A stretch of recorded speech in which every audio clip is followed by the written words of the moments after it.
Welcome to another episode of Midweek Point and Click. We're on episode 7 of Disco Elysium. How the time has flown. Steve, how you doing? Hey, how's it going, everyone? Well, I'm doing very good. Some news up the top. First of all, I want to apologise for not being here last week. I had a massive headache, so we couldn't begin the stream. It's ready and rip-roaring to go today. Good news is I am now employed, so I'm also ready on that front. My spirits are up. I'm ready to go. I've got my water here. I've had dinner. Everything is looking up. Culinary's here. Saiku's here. Verdantree's here. How you all doing? All right, Steve. Disco Elysium. Hey. Can you give us a rundown on what happened on episode 6? Yeah, we're not quite late, but we are close to the thing because after eating after work, I decided to try a 20-minute nap.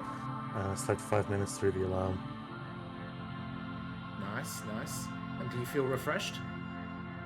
I feel a bit better once I got up. I felt like shit when I woke up. I felt like nothing had changed. Okay. I think after I got up, I was a little bit more fine, maybe. You'll get used to it, I'm sure. Yep. Culinary, I start my job on my Tuesday, so you're Monday. So that's exciting. My laptop has already been shipped. I've been filling out the forms today. Shit's good.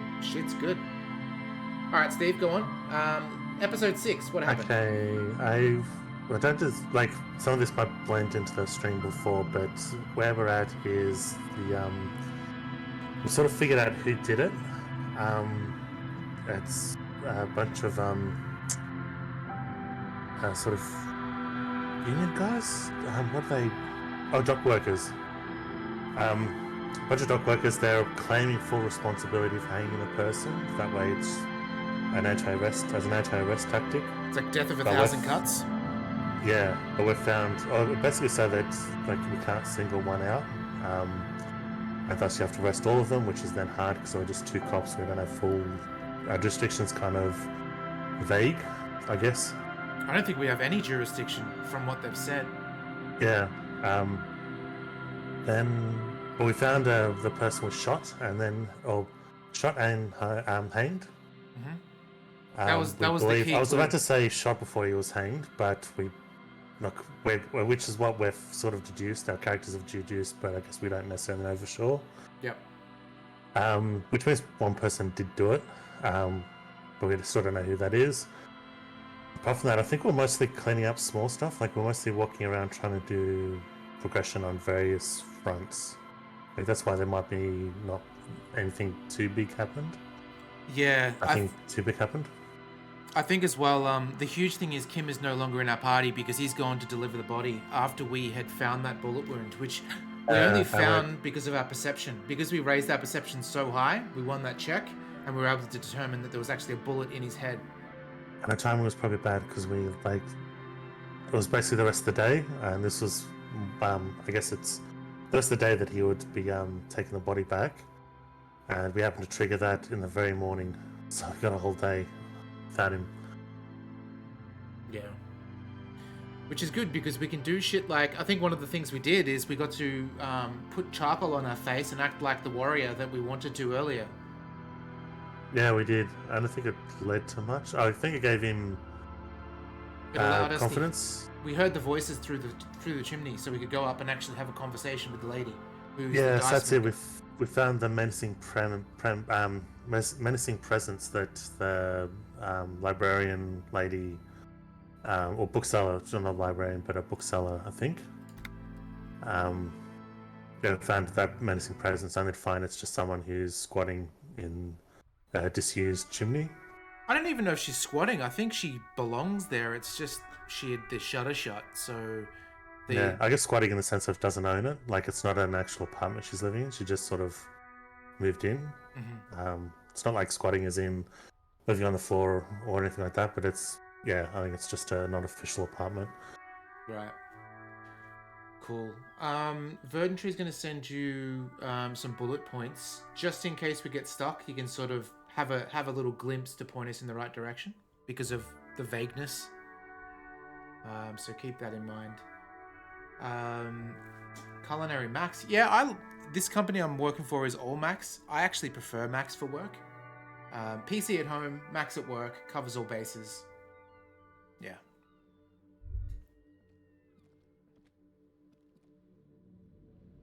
Oh, okay, 1 second. Sorry, Steve. I've just got to forward you something.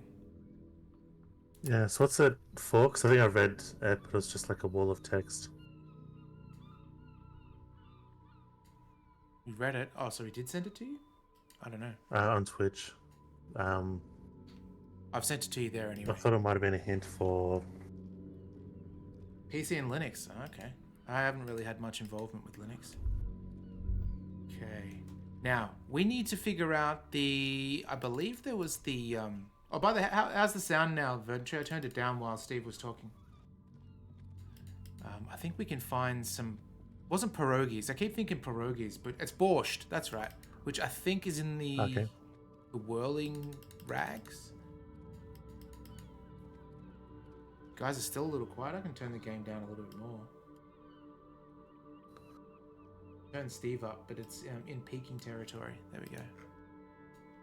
I'll move this closer to my face. There we go. We should be fine now. All right. I think we also need to speak to... So the borscht was in here, I believe. Speak to this guy again. The man ponders his cooking utensils and gives you a little nod, acknowledging your presence. We've already exhausted the dialogue. Okay. Let's have a look at our book. What do we got? Pick up the dice from the dice maker. I think we've been given time to do that in 8 hours. Okay. Find the murder weapon. Perform a ballistics analysis on the bullet. How are we going to do that while on the field? Going to be interesting. I'm trying to think of how we're supposed to do it. Because did it say, like, at the time we got it? Because that rings a bell. Not sure. Talk to Titus and establish your authority. We could try that. We can do a save beforehand. He may kill us, but we can... I'll do a save just before we speak to him. I don't know if we've got everything we need to yet.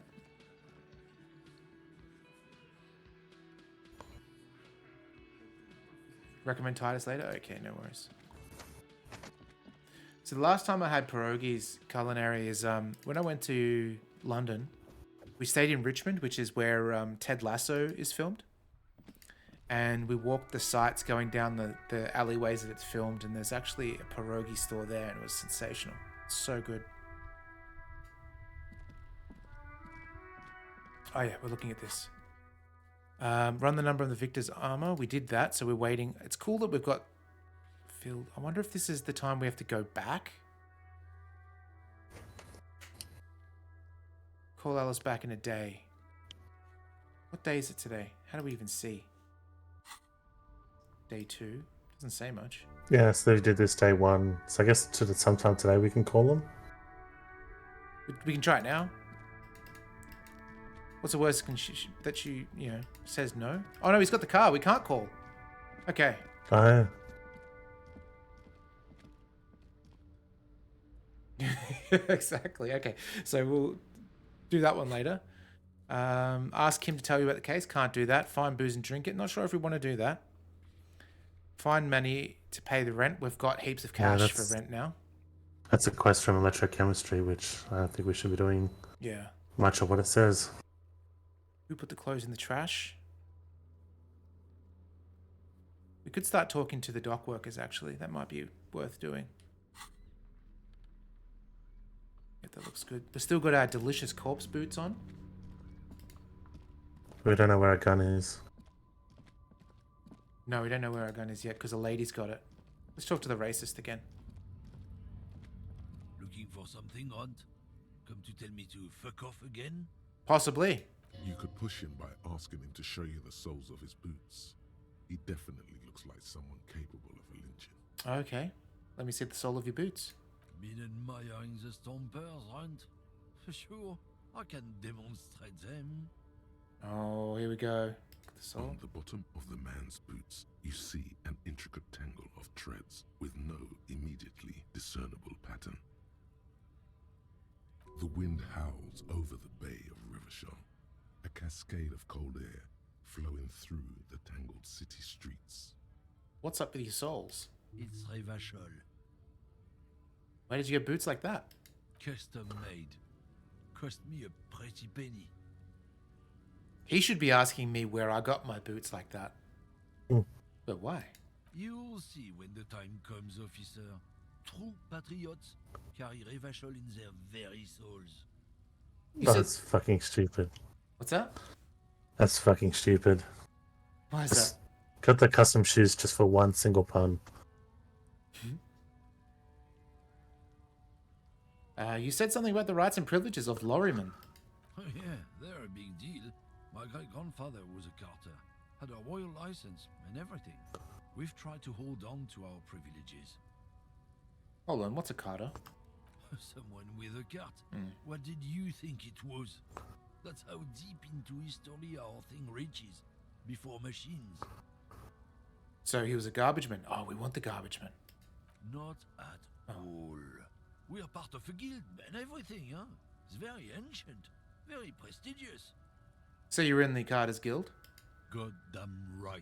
They've been trying to fuck us out of our heritage in the name of profit. But when they try to replace us, they'll regret it. Culinary's dad has stepped up his game after seeing him doing a cooking stream. He's trying to outdo him. That's pretty good. Hang on. So your dad being on stream would fart? That's weird.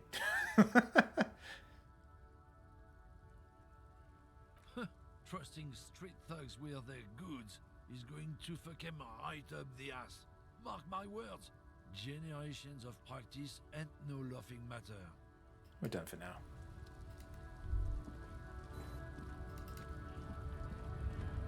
How about old mate? I like that we're still shining our torch in their face. It's pretty good.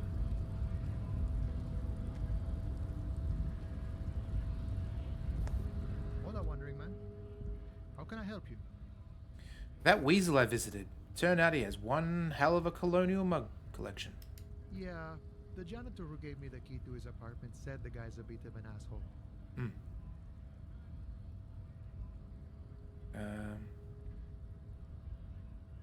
Steve, I'll let you choose this one.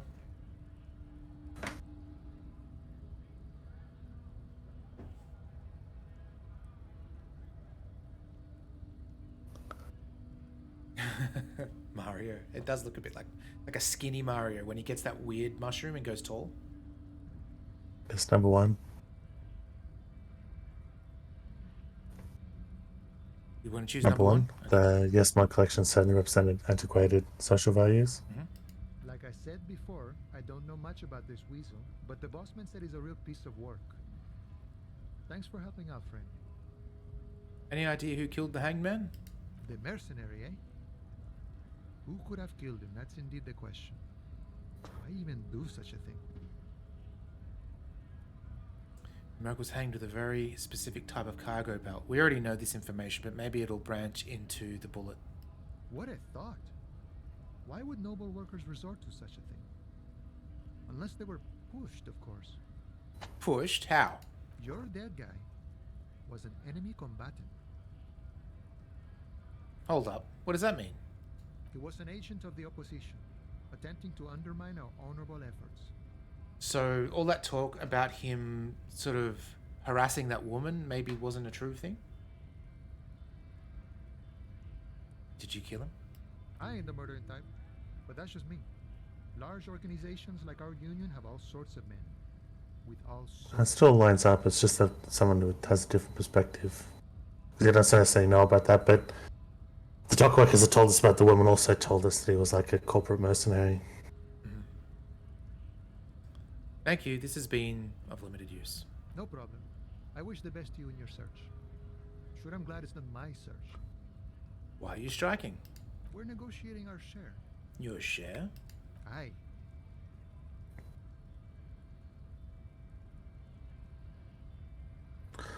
I've been listening to a podcast that with two of the actors that were on Star Trek Voyager, Ah, yeah, you've mentioned that before. and one of the guys is like he was the I guess not necessarily lead because he's not Dolph Lundgren, but he was in Masters of the Universe. He was the love interest of Courtney Cox. So that guy is the same guy that plays Paris. So there's a few other things, but they had a message on the last episode saying that they'd forward recorded because they're about 3 or 4 episodes from the end. So they just pre-recorded all of them, so they've still got that content.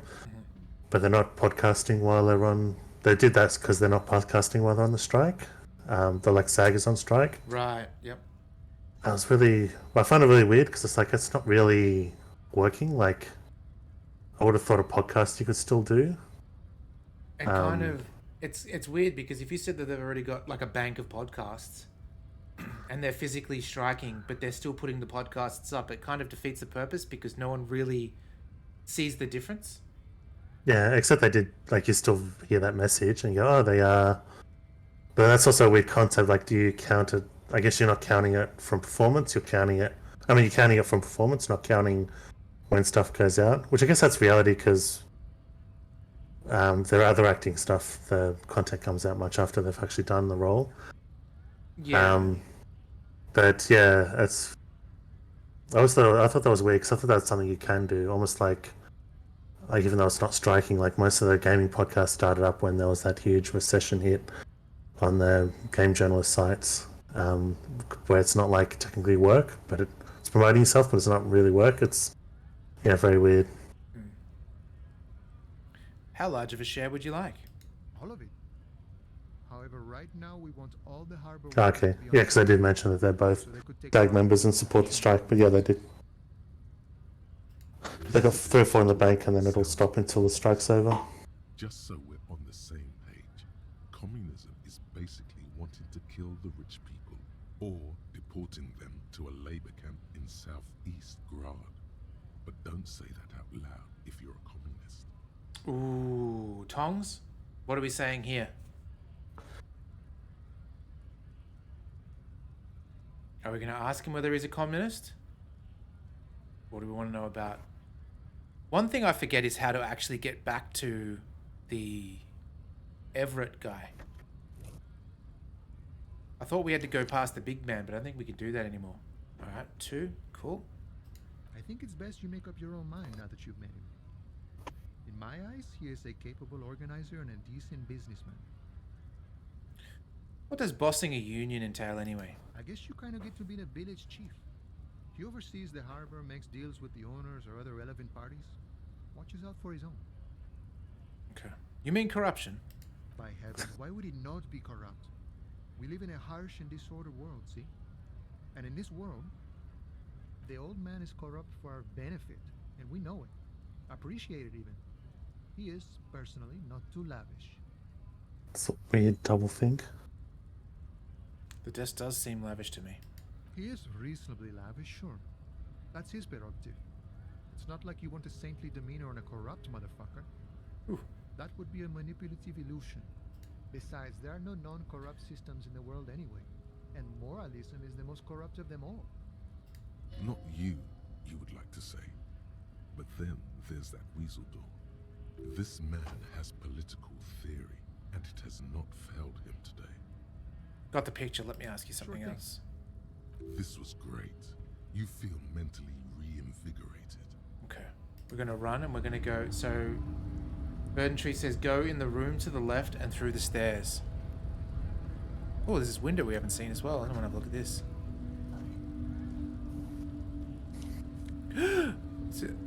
Oh, yes. Holy shit, that's really good. Room to the left.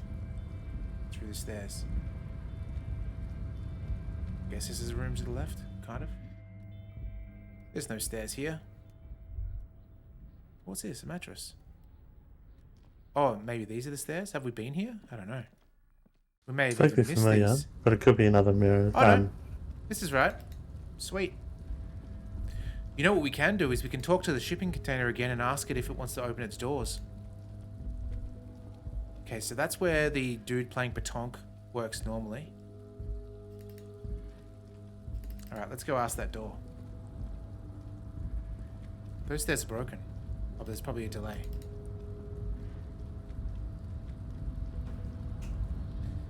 Alright. Fingers crossed. You're back before the cargo container. Its draw has not lessened since you were last here. If anything, it seems to have grown slightly. Hey there, sugar. The container door appears unmoved by your attempt at flattery. You're a fine piece of engineering, do you know that? The door does not respond to your That's- advances. Remind me of a scene. I watched Somehow more closed. Guardians of the Galaxy 3 recently, or yesterday. Oh yeah, good. Yeah, I Don't thought it was spoil really nothing. good. Oh, I thought you said you watched it. Nope. Okay. Because you and I tried to watch it and there was a dirty cam job that was the worst thing we've Yeah. ever seen in our lives. I was a bit worried about it too because like the first two opened so strongly, and then, as well as the fact that I think you said it was seemed to be AI upraised, and that caused it to be weird. But Yeah. as well as that, it was kind of a depressing, plain opening. But yeah, ended up being pretty good. You know who we blame for that, Tongs? One exclamation mark Lord Panda. Why does this situation feel so familiar? Do you have a history of That's provocation still in too your low. projects? Rhetoric. A 100% certified got 'em. There's no way we can open on a 3%er unless, is there anything else that we can, do we have any clothes that What have do you rhetoric? mean? Let's have a look. Maybe we can quickly strip naked and wear something.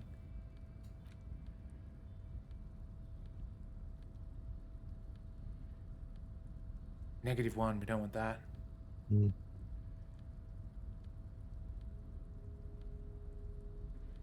Absolutely nothing that can help Maybe us. we're already wearing something that's reducing our rhetoric. Okay, we'll check that too.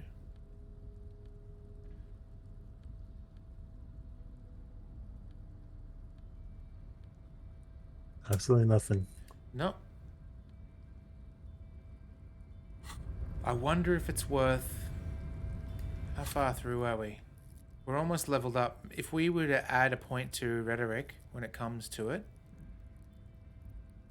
Where is that? That's in a blue, right?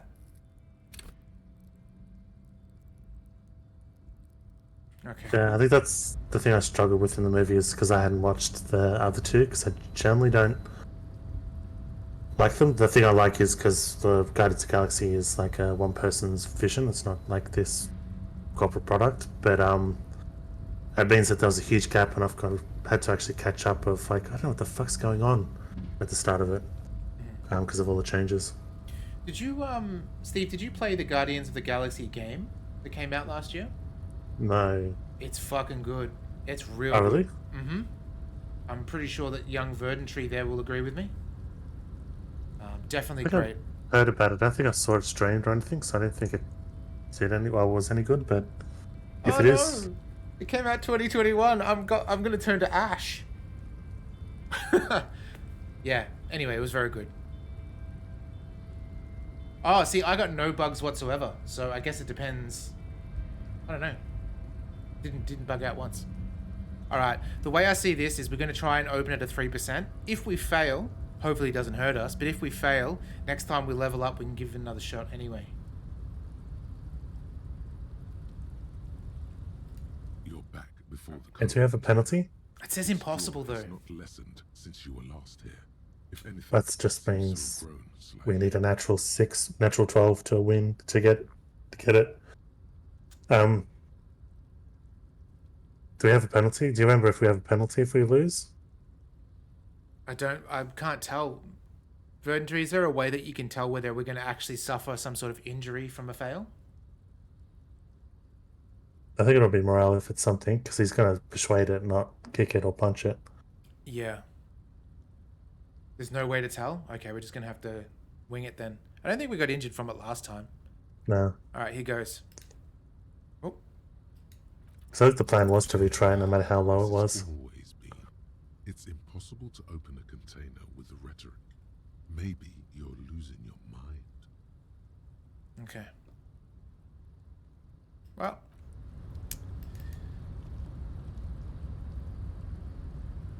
No, I'm not. No saves coming. We fail. We fail.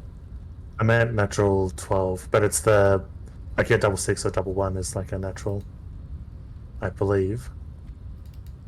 Don't know. I haven't actually played Dungeons and Dragons, so Yeah, neither have I. not the biggest authority, but I believe that's natural is like either end.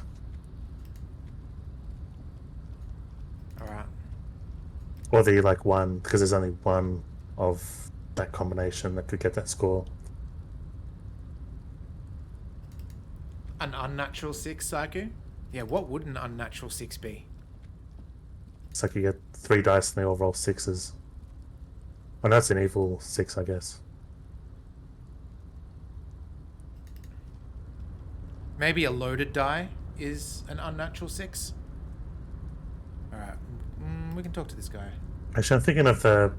Because I've probably heard it in relation to those 20-sided dies of natural 20, natural 1. I think I just reused the name. Probably doesn't actually mean double 6s. They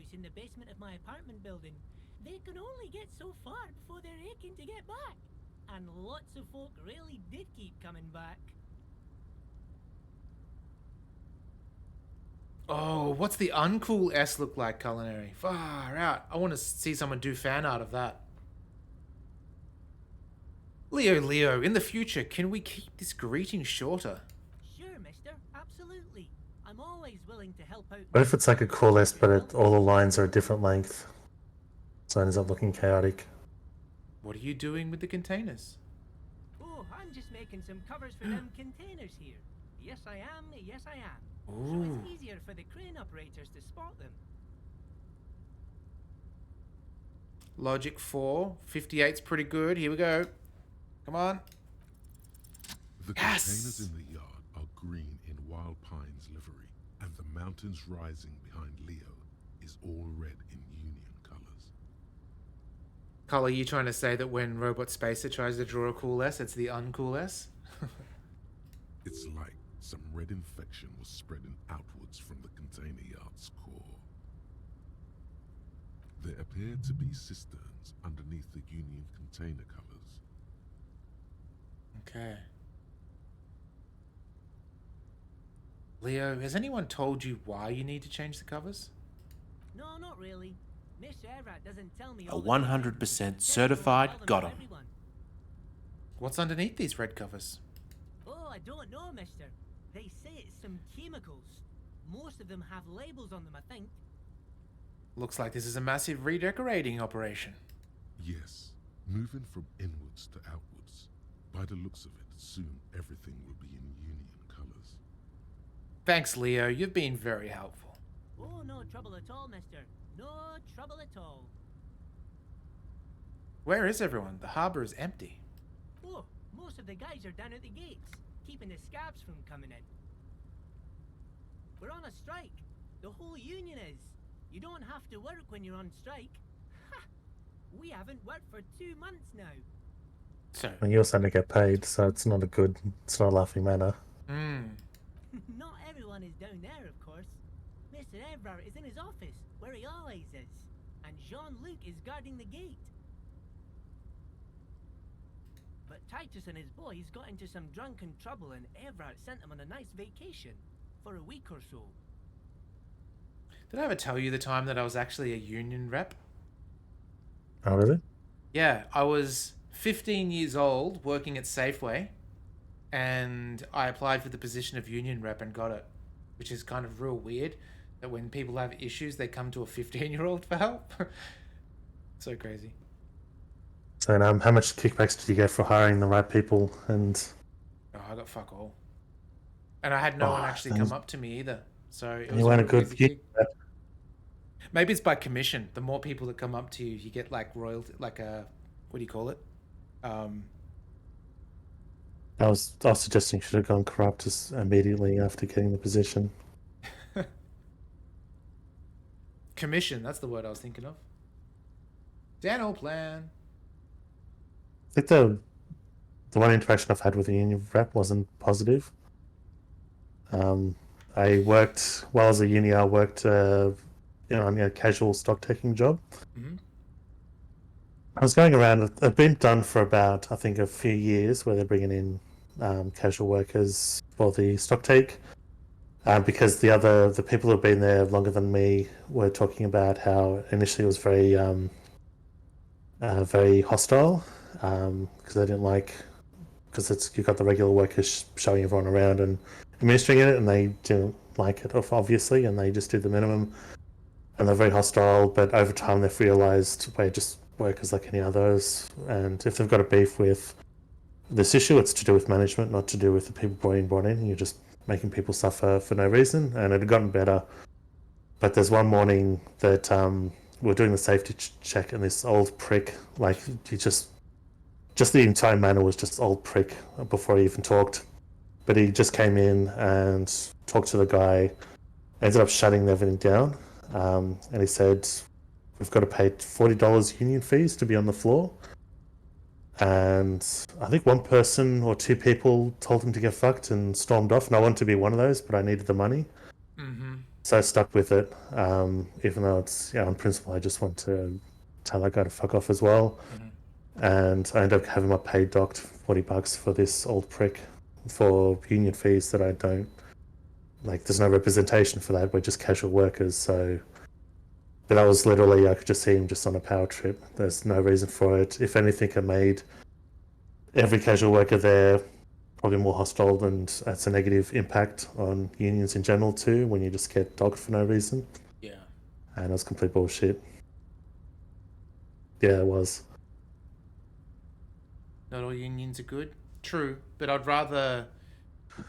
Well, no union is just as bad too. Yeah, because then it swings, like, there's no checks against management Yeah. when there's no union. But then there's also negatives with the union as well, like power hungry prick, or exploitative, or What trouble did Titus and his friends get into? Oh, I'm not really supposed to talk about that. Oh. That's union business. Him and his boy stirred up something in town. Probably drank too much and got into a fight or something. I heard Mr. Everett telling him to take some time off. Really? Did they kill someone? No, I don't think they killed anyone. Okay. Let's better talk about something else. Titus and his boys do good work. I don't want to get them in trouble over a little drinking. He probably doesn't know anything anyway. Who in their right mind would tell That's true. him? Okay. But it's also weird because it's like, Physical instrument. What is this? Wait, how did you know all those hammer throw techniques? How do you know how to hold a discus? Or the world youth record in discus? Something doesn't add up here. This mushy thing between your ears didn't know the name of the city you're in, but it comes loaded with trivia about the correct chin position of a shot-put ball. Could it be that? Shut up, namby-pamby. This train of thought ends abruptly. It's leg day. Straighten your rhombus muscle. It's shirts versus skins. Take your shirt off, Namby. Your skins. I always thought that was kind of fucked when you are at school or whatever and they do shirts versus skins, like to sort of force kids to take their shirt off for a team. I've heard of that concept for just like informal games. I've never had that at school though. I think it happened once at you didn't go to the junior campus of the high school, did you, Steve? No, Yeah. I joined right after. So I think it happened at the junior one. But That's weird. It is very I'd always be suspicious towards a PE teacher for that. yeah. Because it's something for like adults that want to play a game on a court, like informally. I don't think it's for kids. Kids usually just track who's who. Yeah. Or you wear those like netball bibs where you got like For an actual class, it'd be netball bibs. This is pretty good. This bonus we've got gives us +2 to physical if we take off our t-shirt. So cool. Yeah, netball. Netball's huge in Australia. Well, as huge as sports can be, I guess. Yeah, true. I guess what's the solution to that? You'd put all the girls on one team if they were included, if you're doing that. I don't know. That's a can of worms the school shouldn't open. So, Verdantry reckons that we should go speak to Joyce. I'm guessing Joyce is the yacht lady from memory, but she won't talk to us until we've got our badge back to prove who we are. Yeah, it's different to basketball. You don't dribble the ball. So when you throw the ball, basically there's the two differences, right? You Got don't 1 foot on the ground and then don't sort of dribble- pivot on 1 foot. Exactly. So you throw the ball. If you catch the ball, you can only move 1 foot, like Steve said. There's also no backboard to the basketball hoop, so it's lots of being underneath the hoop and sort of lobbing it up and in. There's also like more fixed positions, so there's less, like basketball has the people running back and forth, whereas it's more of a position game and Yeah, goal attack, wing attack, things like that. Not sure, Cole. I don't think I've never seen anyone play Ultimate Frisbee here. it's supposed to be lighter, but apparently proper, like not at school, but adult netball games are pretty rough. With like shoving and stuff, as much physical stuff as you can do, they'll still do. Mr. Dubois. Oh, here we a go. Pleasure as always. You don't have to sit down this time, since you've already sat on that chair. Yeah, I don't want to sit in that chair because it hurt us so much. I think that took off like 4 points of HP. Okay, so Virgie, I think we actually already did speak to her about the drug trade, which is why we have this option to say that it's involved. I don't remember the 90s. I remember the 2000s. That was when I started seeing hacky sack, but that could be because I was at a country school, not a city school, that it didn't penetrate. Trying out for collegiate ultimate frisbee till you broke your foot playing. Ah, damn.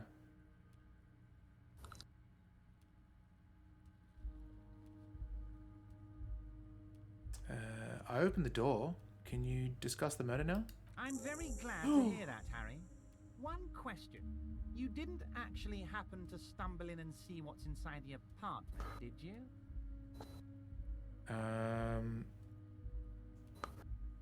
I may have gone inside and seen a collection of racist mugs. Just as I thought.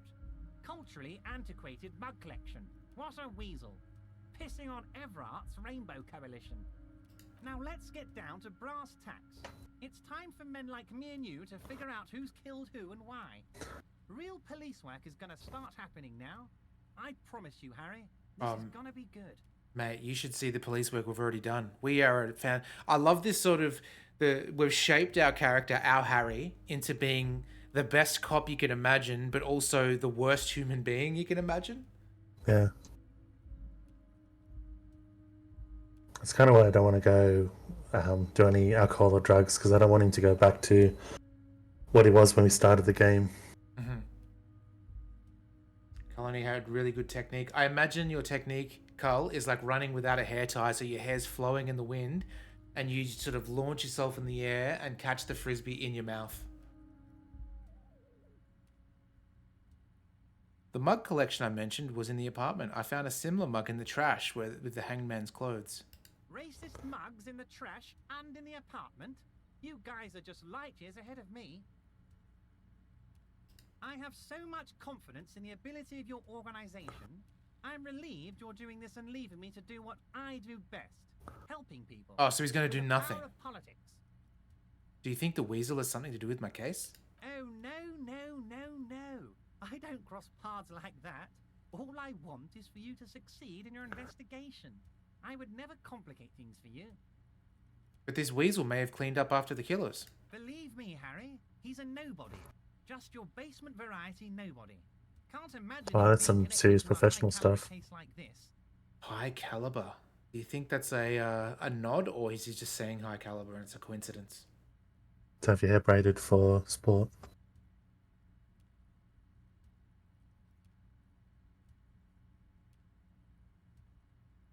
But he does live nearby. Maybe it's a pedantic weasel. Fascists are known to be neat freaks. I feel like a real detective right now, Harry. Am I getting this right? There's more to police work than whacking an imaginary baton. Of course, Harry. I'm not a real police officer. You are. That's all he's going to say on this subject. I've heard about a connection between the lynching and the strike. I'd like to hear what you know about it. By now, I'm sure you've figured out who the dead man was working for. The bad guys. Wild Pines. Sent to scare us. Another violent measure of the top hats against us flatcaps. I'm listening. Harry, this strike is the culmination of many, many mistakes made by the Wild Pines group. They tried to shut the strike down by sending in armed mercenaries. Our victim? A security contractor? Can you imagine that? Workers standing in peaceful protest, united in the spirit of fellowship, and they send hired killers to mow us down with machine gun fire? I'm talking beasts, hardened killers from proxy wars in Yisut, Semenine, Saramaritsa, you name it, they've done it. Raping, killing, burning villages, killing little children for the Senorita Pineapple Company, Harry. Broke your left foot during a scrimmage and then had to drive home manual. So similar to that, Carl, I used to do Brazilian Jiu-Jitsu and I stopped when I had my rib broken and then I had to drive home with a broken rib. And that was so difficult to do because I couldn't put my back against the car seat at all because it was my back rib that was broken, not my front rib. That makes sense. Everything they did there, they brought over here. They want to turn Revachol into a third world slum. Honestly, the only thing they didn't do is kill the village elephant. Yeah, exactly, Carl. So what happened was we used to do 3-minute rolls. Rolling, for those that don't know, is fights per se, right? So you'd get put up against an opponent and for 3 minutes straight you had to basically fight this person until they submitted. But this training exercise was you had to do it and then immediately go to another person and then roll with them for 3 minutes as well. So it was a 6-minute roll non-stop at, like, if you've ever done it before, you know, like it's like 100% of your energy against another person that's doing 100% of their energy. So you're sort of pushing against each other. And the last person that I went against was a white belt that hadn't been to the class in like 6 months, so all his technique was out the window. And they always say that when you fight a white belt, it's the most dangerous thing because it's all about them not knowing the technique. And yeah, we were rolling and he sort of got me in a bear hug and then squeezed too hard and I felt my rib cage like give in a bit and it's oh my gosh, can't even imagine to describe the pain. It was fucking horrible. So it's like Bloodsport with the monkey guy versus the sumo guy. I don't remember that. I remember the characters, but I don't remember the fight too much.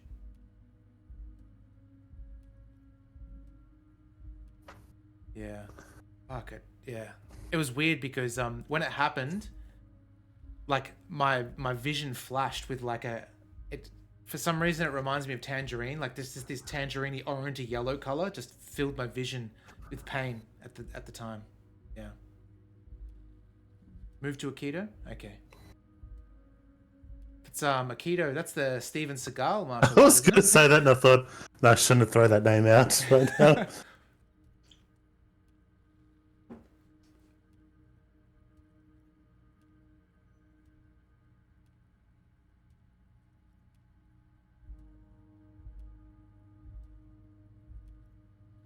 But it's funny because whenever I do a martial art, I always leave and never go back due to an injury. Because the same thing happened. Rob Borelli and I used to do Kung Fu for 2 years. And I did a spar with somebody and they injured my back. And then when we were doing stretches, I said to Rob Borelli, I said, can you just like slightly push on my back so I can sort of stretch further? And he goes, sure. And then sort of pushed 4 inches and it was, and that was it. I couldn't go back. It was so painful.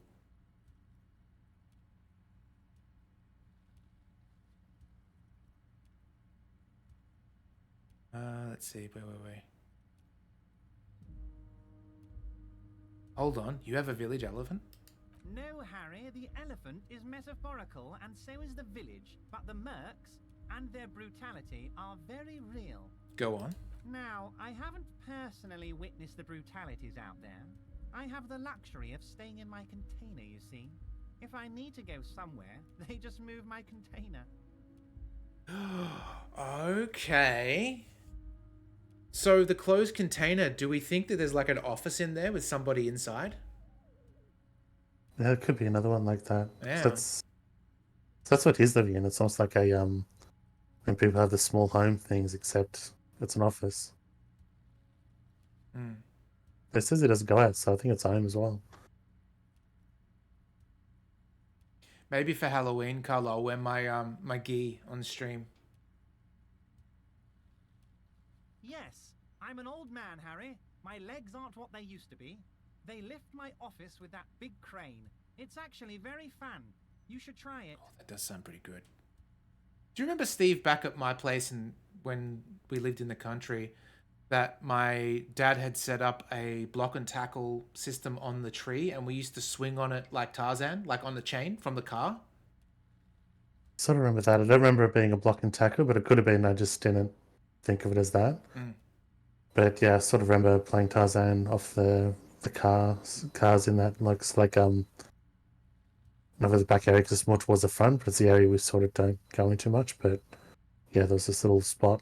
Yeah, and even your dad joined us and had some fun with it. It's good. Oh really? Yeah. Only if we get to watch do a watch party with a ninja movie. What would the ninja movie be? Teenage Mutant Ninja Turtles 1 would be a good one. Yeah, that's solid. I guess I wouldn't have thought that. Okay, so technically is, but I wouldn't have thought that as a ninja movie. Yeah.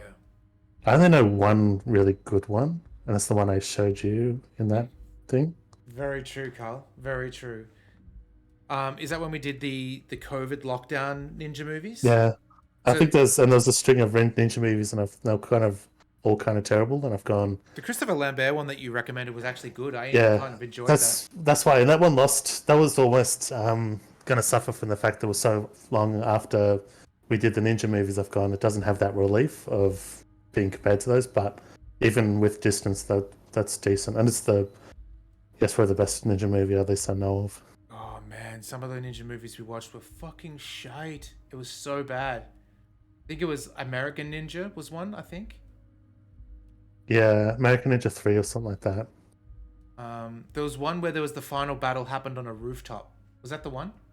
Yeah, it was all together bad. The one almost redeeming quality was some of the like it's almost like stuff you'd see in an anime, but it's done in live action of like because it's the white ninja versus the dark ninja or black ninja, and the black ninja will like attack the white ninja and it'd end up being filled with straw.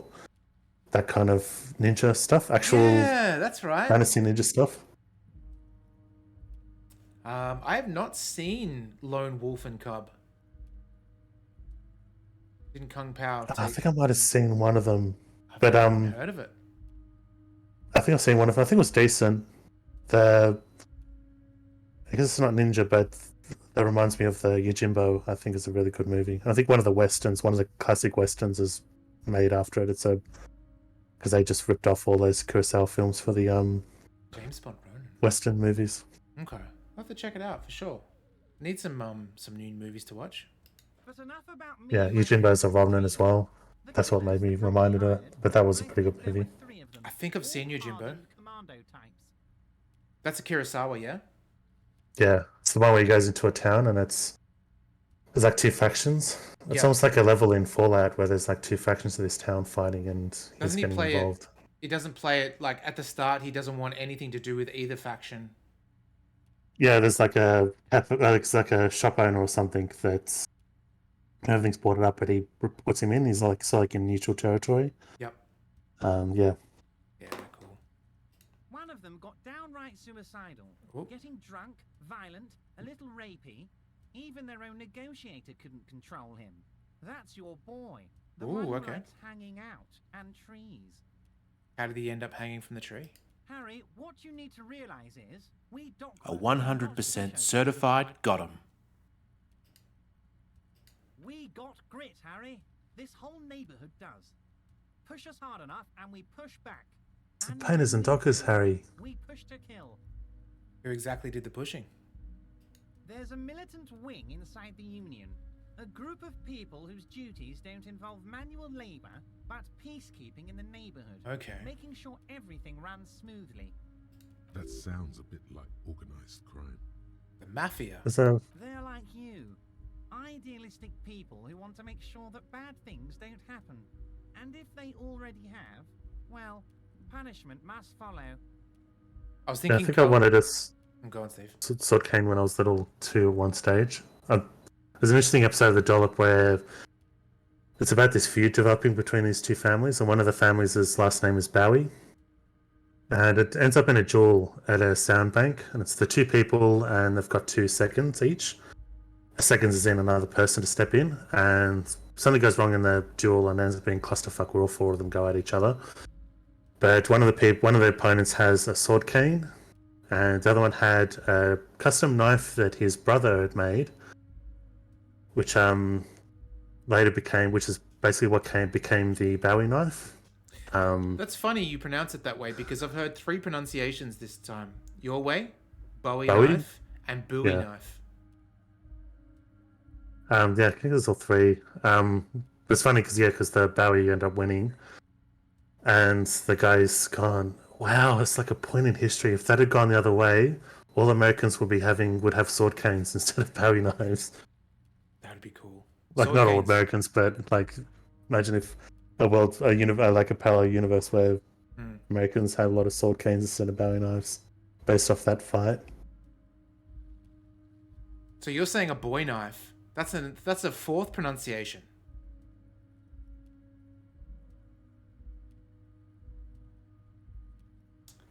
I would say Bowie knife, but I think I say just because of David Bowie. Like that's David Bowie though. You call him David Bowie? now I'm questioning myself. Yes, yeah. David Bowie, and I would have called it a Bowie knife, right? David Bowie, and it's a Bowie knife, is what I would say. Like Okay. Let's put it to consensus. Maybe put up a poll and say, how do you pronounce David Bowie?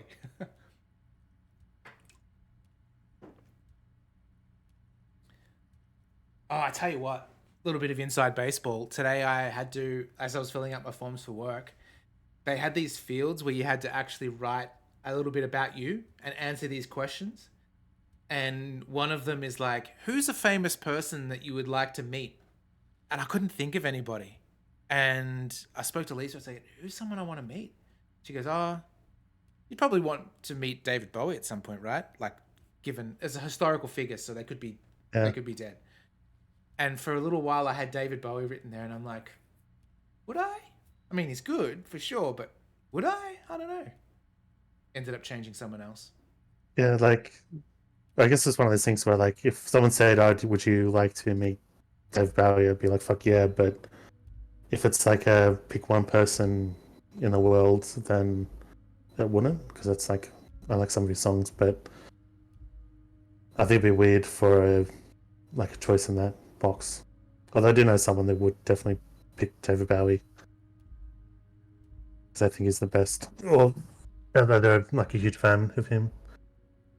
I did already meet Rivers and Johnny Knoxville. I thought about putting Johnny Knoxville in there, but then I've already met him, and that would be a weird thing for a work to say, hey, I want to meet someone from Jackass. That's kind of weird. You've met Ben Pack. Nice. Did you have a tall off? Because you're pretty tall as well, Carl, right? Oh, yeah, don't meet your heroes, so to speak. Well, look, I can say that Johnny Knoxville was absolutely lovely, so you can meet him and it'll be all good. I saw him, I not saw him, but it came up recently because I was watching a review where they touched on Men in Black 2. And it's like, oh yeah, Johnny Knoxville was in that. I haven't seen... Oh, hang on, he was an alien, wasn't he? Yeah, he has a little mini head of his poking out of his back. But that's right. They're showing clips of it, and it's like, he's actually a decent actor, considering he went into acting from Jackass. Like, I know, just the way he was talking to someone and he's reacting properly, like a normal actor. It's like... Yeah. Oh, I get what you mean, Verdant Tree. Absolutely, you can't take that risk. For sure.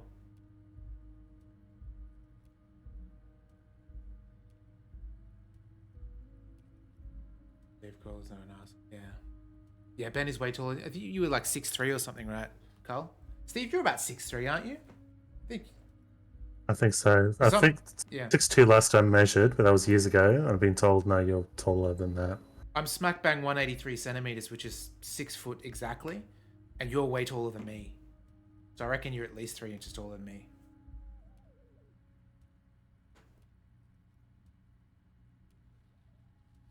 You know, there's a Ben Pack story that sickens me to my core.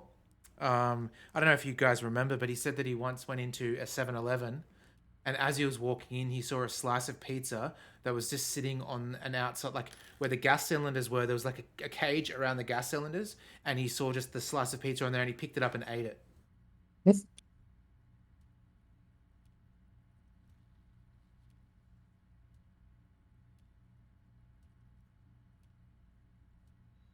Again, that sounds like organized crime. For you, Verdant Tree, I've met Harold Bishop before. No one will know who that is, probably other than you.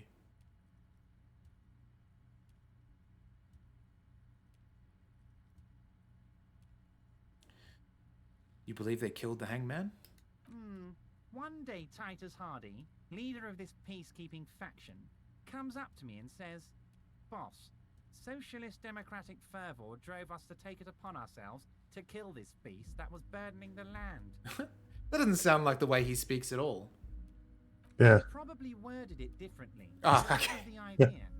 Sure sounded to me like they killed him. I gave them 2 weeks paid leave and told them to lay low to avoid retaliation.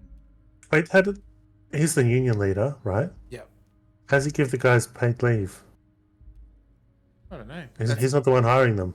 Organized crime. It's like, yeah.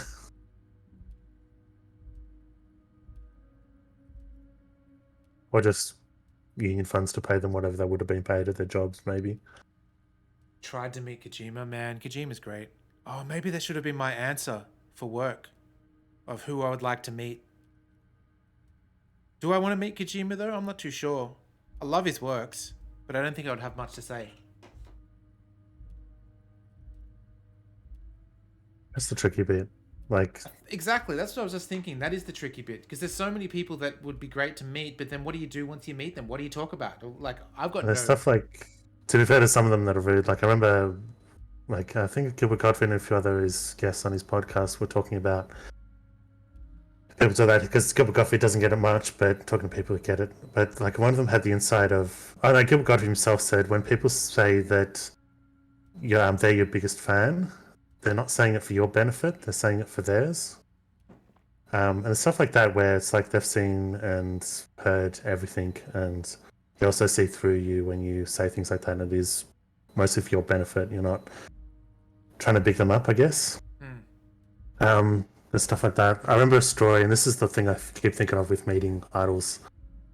It was like a podcast with Kevin Smith's mates. He's in like a bunch of his films. They're usually background characters. And initially it was just them two, but Q from Impractical Joke would later on do Impractical Jokers while on the podcast. And it was interesting because the podcast has him doing prep work for Impractical Jokers on it. I was listening to it for a while, and they were told this story, and one of them told the story of meeting his idol. Oh, not his idol, but meeting someone who meant a lot to him at a convention. He said something about his dad. He would watch whatever it was with his dad, and the guy started crying. And the other guy's gone, that's what I want, because my interaction that was this guy, I think didn't even do comic books, but did these pictures of comic books, so stuff like Spider-Man and Superman's costume or something like that. So he didn't manage to convey what was interesting, but it was apparently stuff like that, and he was big in the comic book scene. And he goes, I met him, and I tried to tell him how much, because I always watched his stuff, and it was like escapism, and I absolutely love this guy. And I wanted to tell him how much he meant to me, but I just couldn't get the words out, and then he was just completely dismissive of me, and it sort of broke my heart a little. And I just remember those two reactions of like, what would be the difference between the two? Like, is it the wording? Is it their manner or demeanor? Like, yeah, just that those two extremes. It's like, what was different? Like, yeah. It's weird. I don't suffer from social anxiety in any sense of the. Oh, wait for this to play out. Oh, was that? No, that broke. 1 second. And that was another Steve fact. Yeah, I don't suffer from any social anxiety. I can speak to anybody. That's fine. But it's weird. Like if it was someone new that I'd never met or a celebrity or whatever, I've no problem doing that. But I reckon if it's someone I semi-know, like let's just say it was one of you guys in chat, I would, for some reason, that would make me nervous. Even though I've spoken to you, it's more I can speak with strangers, but not. I don't know. I wouldn't have anxiety. I've never done any of those meet and greet stuff. There's one that's sort of close to it, but it was a group of people and they barely interacted. But like those things of like at cons and stuff, like I've always had the thing of like I wouldn't be nervous, but I wouldn't know how to do any sort of interaction that would be meaningful, and that's what would stop me from doing that. Yeah. Like I could possibly go up and go, "Can you sign this?" And that'd be what I'd end up doing because I wouldn't want to say anything more because it is going to be like I imagine the two guys I told of the two different stories. I'd imagine I'd be on the guy side of the guy that would be like the guy was completely dismissive because he's just seeing that skit constantly. Yeah, but the meaningful to me, like I don't want a thing of like, oh, this, like there's nothing I can say that'll make the person go, oh, that's interesting, or something like that. Like it'll be, I could say something that I might know from something obscure, but then they'll probably be upset that I brought up something they want to forget about, or it'd be something like that. But I'm not even scared of those. I don't know what to do that would just not be a waste of time for both of us. Yeah, mine's not even that. I don't even know what it is. Like, I can't even put a finger on it. It's just a feeling, like a stranger. I can, if I fumble and do something stupid, I can walk away and then that's done, you know. But someone that I semi know, it's kind of like, it's carved in stone after that. I don't know. Weird.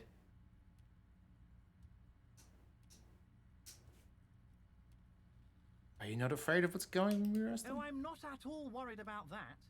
These are not the kind of men who get arrested. They're Martin A's boys, tough and gritty. I'd like to see the man who takes them in.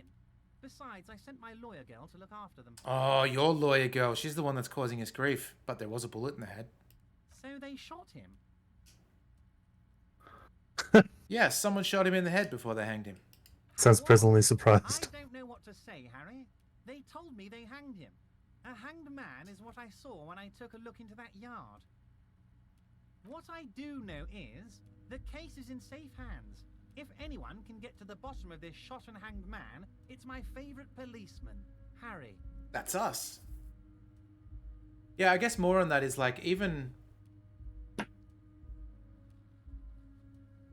Yeah, I guess meeting people that I've never interacted with at all is totally fine. Like, I probably wouldn't even want to meet someone like Dan Reichert or something like that because that would give me anxiety. But yeah, anyone else is totally cool. Meet Arnold Schwarzenegger? No problem, that's fine. I'd love that. Meet Steven Seagal? Probably not, never, because he's a dickhead. But you know.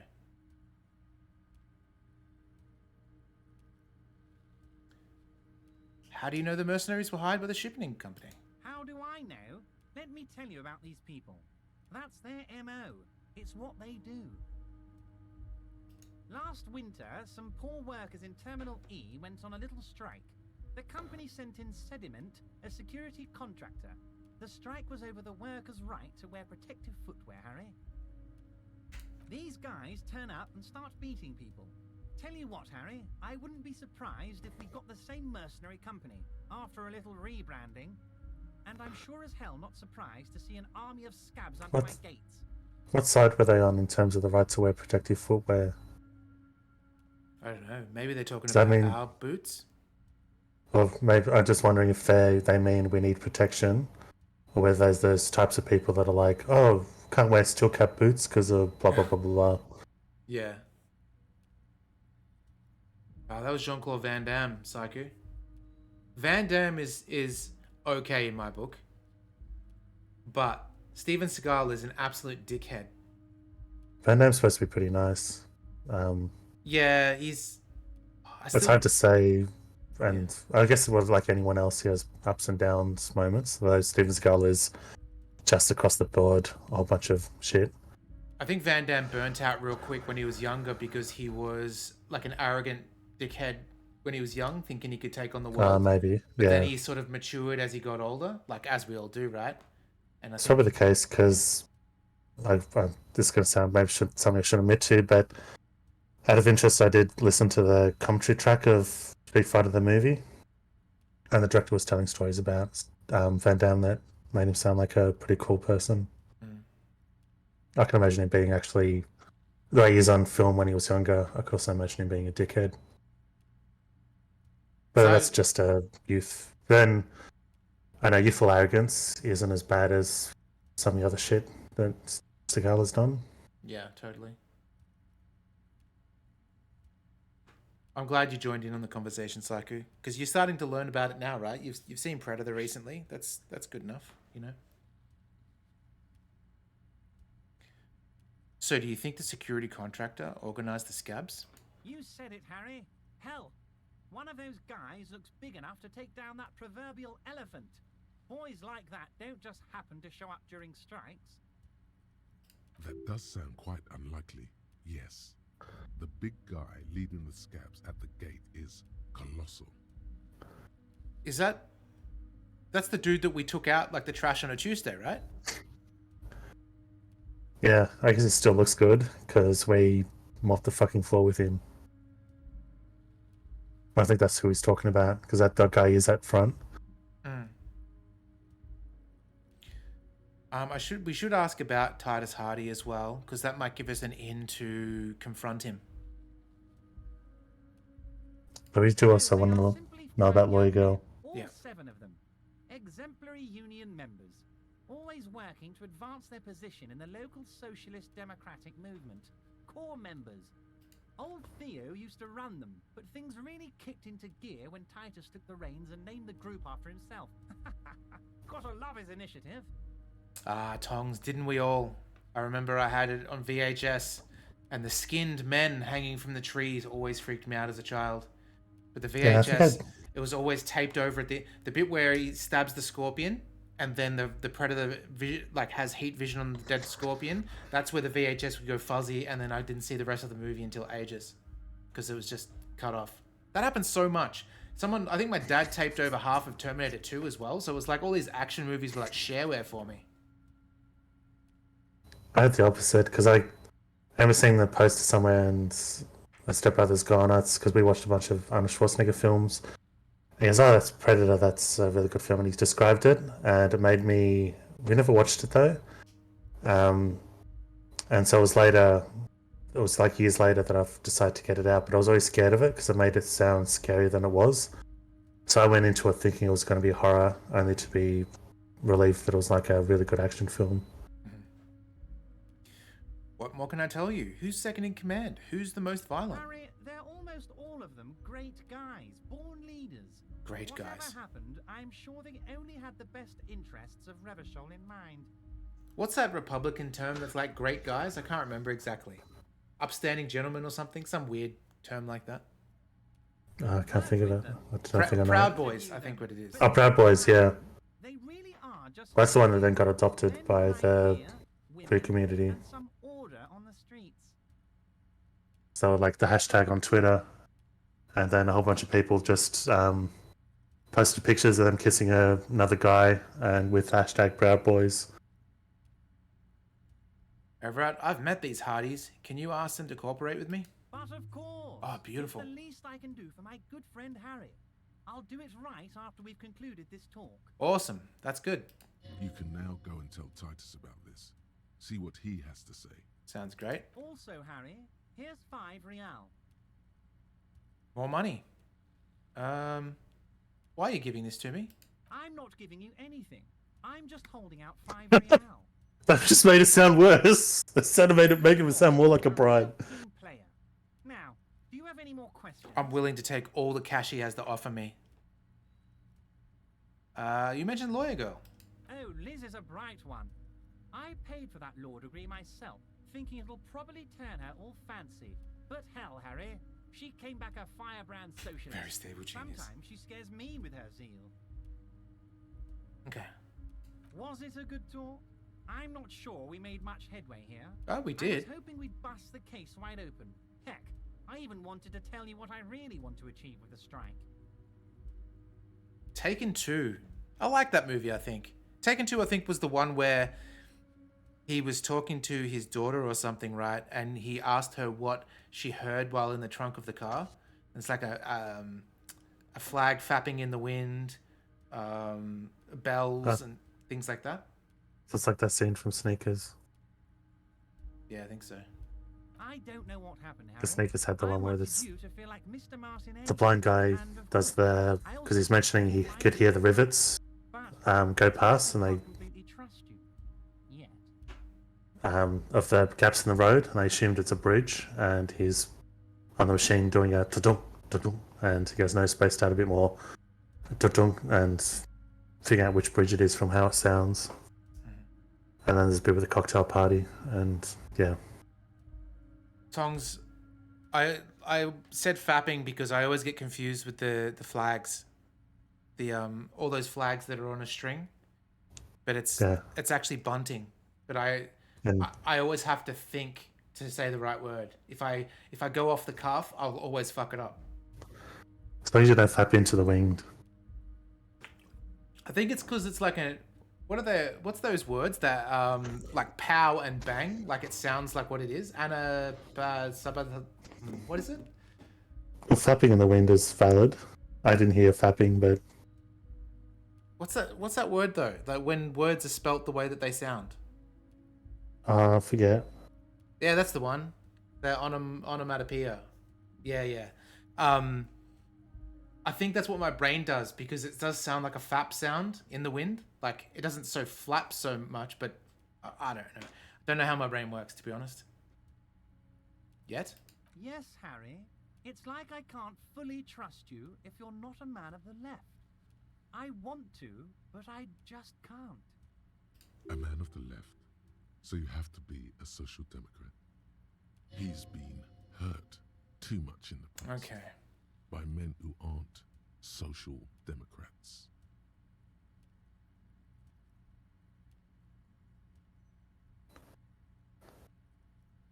I'm going to do this one.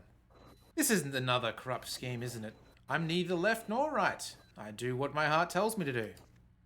What does your heart tell you about your lost gun, Harry? Ooh. Does it tell you to forget about it? Or do you think it wants to be found? I think it's lonely and cold. I think it wants to be found, and I have a proposal for you. Okay. What would that entail? Once again, I require nothing unethical or illegal of you. You just need to get 2 little signatures on this piece of paper. Okay. And then mail it to my accountant in La Delta. What are the signatures for? I'm glad you asked, Harry. The Union is going to build a modern youth centre in Martinez. It will be righteous. We're gonna get those teenagers off drugs and on roller skates. There's a nameless little street on the coast with some old houses around it. Most people have already signed. I just need 2 more Oh, dear me. to get this mission off the ground. Oh, this is like the castle. Yeah. If I don't see it in the chat, I think !reward will do. I think it's that. Check the underneath the stream; it has all the commands, but one of them will play a sound alert. And Baltimore, check the chat. There has been a redemption. thank you. Okay, there you go, Tongs. That worked.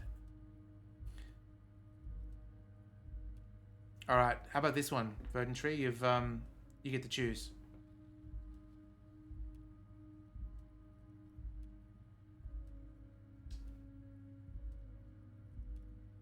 Okay, no worries. Fine, if I happen to be there, I can ask them. You bring joy to my heart, Harry. Such a pleasure to be working with you. Here, But what about my gun? you need to get signatures from Isabel Sadie and Lillian Carter. The cul-de-sac is right past the pawn shop and across the canal.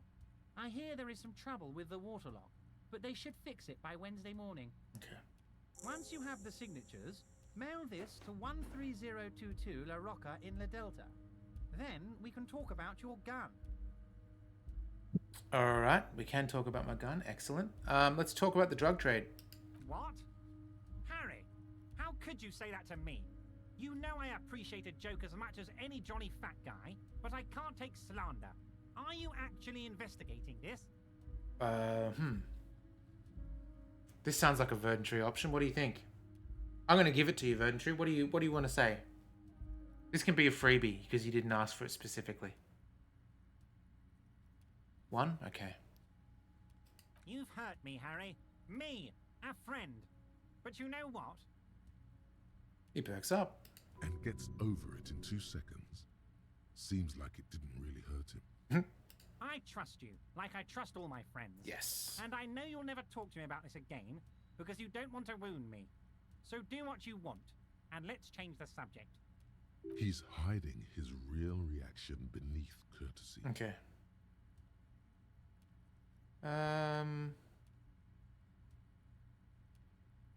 I met Joyce, the company representative.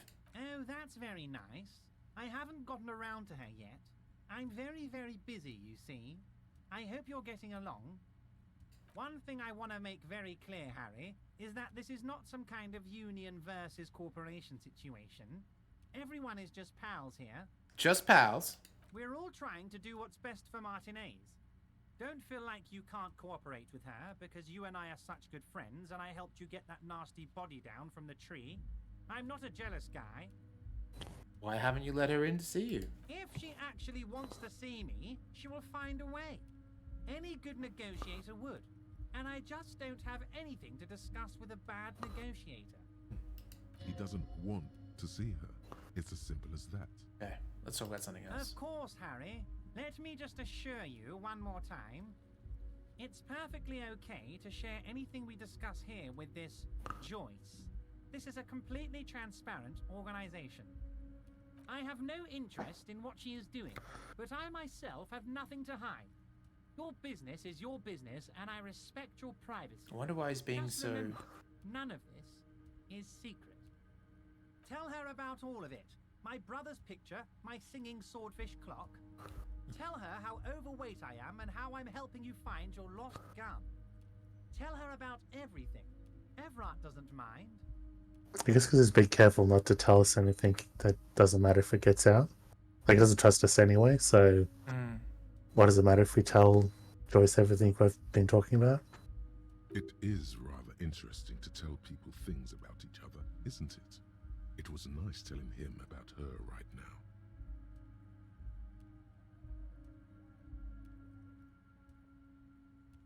Damn, Carl. Yeah, that sucks, man. Yeah, it does. Let's talk about my lost gun, see if there's anything Yes, else. your lost gun. My best men are on it. They're turning every stone, searching every playground, asking kids, grandmas, everyone. Your gun will be found, Harry. Let me assure you of that. Is that just to see a GP? Is that just because you need to see a bulk build one? The only way to find it seems to be working with him. He might even be holding your gun hostage. Okay, cool. Let's see. Wait, my gun has been bought from the pawn shop.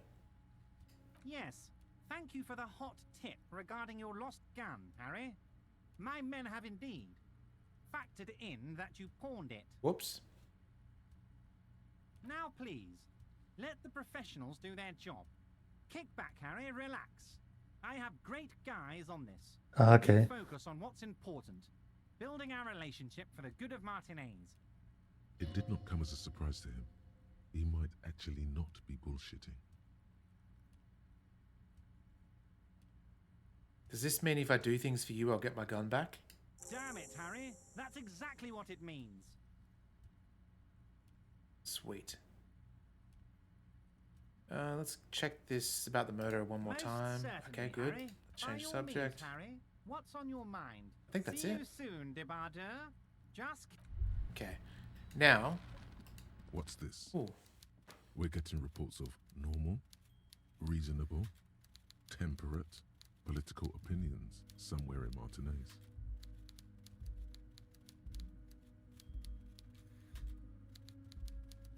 Your former employer made sure to cancel all of your healthcare plans before firing us. Oh man, that sucks.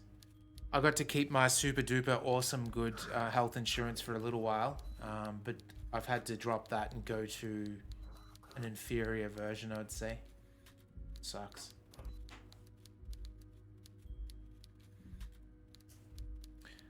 Tongs. Do you want to choose one of these? This could be something that will give us a trait, I believe.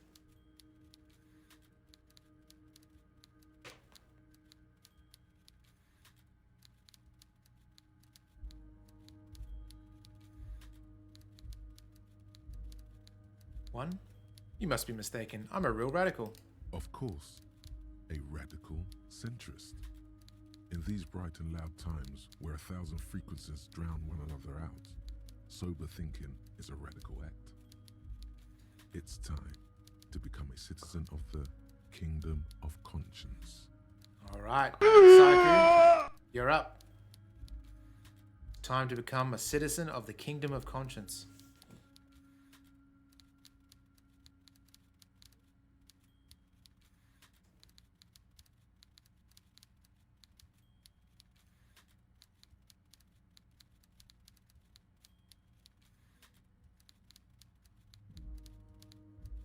Real decisions to be made. How do you invoke the Golden Girls alerts? Golden Girls alerts, as in like the emotes?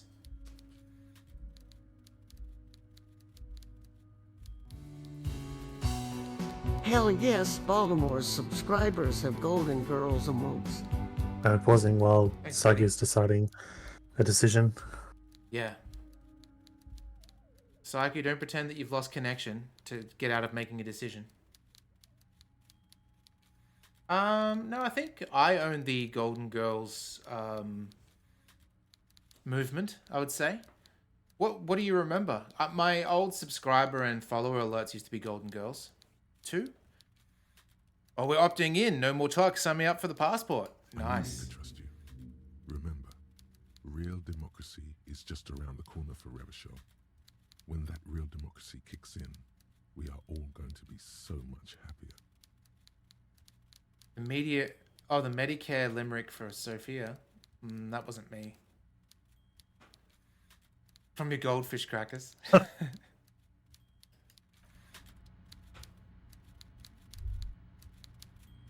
All right. Oh, you know what? We leveled up, I think. And you know what that means? We leveled up. We could potentially add a point into rhetoric and then try the door again. Do we want to do that, Steve? Your choice. Rhetoric. That was what we needed to open up the door, potentially. I guess the thing is, like, we sort of don't want to pick a skill for the immediate short-term thing, or that would be good. Yeah. Also, we don't know how much higher rhetoric is. Like if we're scoring so low that it could be we're scoring so low that an extra point still has it at 3%. That means we could try it again, but that's not.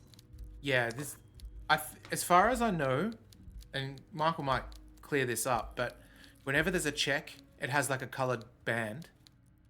And if you put a point into the main tree, as in like intellect, psyche, physique, or motorics, that will give you a chance to redo it again. It doesn't have to specifically be rhetoric, but at the same time, you can put this point wherever you want. I can't think of, I'm on the spot now, of the one we use the most. Perception is probably what we've been... I mean, we've Yeah, been a we've really got a lot good... of points, but we could just finish it off now, I guess. Is there one more spot? Does that mean, one more skill and it's completely full? Yes. And unless I think if we put a point into motorics, then it will add an extra pip. Oh, okay. Oh, hang on, what's this? No. It goes into the point of the skill tree the check uses. You can't put any points into the base stats after you start the game. Okay. Yeah, I guess this is what we're dealing with. Whatever these are, plus whatever points we put in. As the disadvantages. What do you mean disadvantages? Eventually says you press the info button to see the advantages and disadvantages of the high points in their skill. I don't even see where... Oh, the info's here. Okay. At high levels, perception takes in the final detail of the physical world. However, at low levels, you're going to miss out on everything. Okay. That's kind of cool. Yeah, nothing negative, I guess. Right, Carl? Yeah, absolutely. All right, where are we putting our points, Steve? I wonder whether to start a new one. Trying to think of a... Is there one to do with authority? There is one for authority. Oh yeah, that's second one. level 4 across. Maybe do info? Yep. High levels authority demands respect. Even a perceived slight could send you into a knee-breaking mode. Nice. With low authority, you're forever in awkward situations.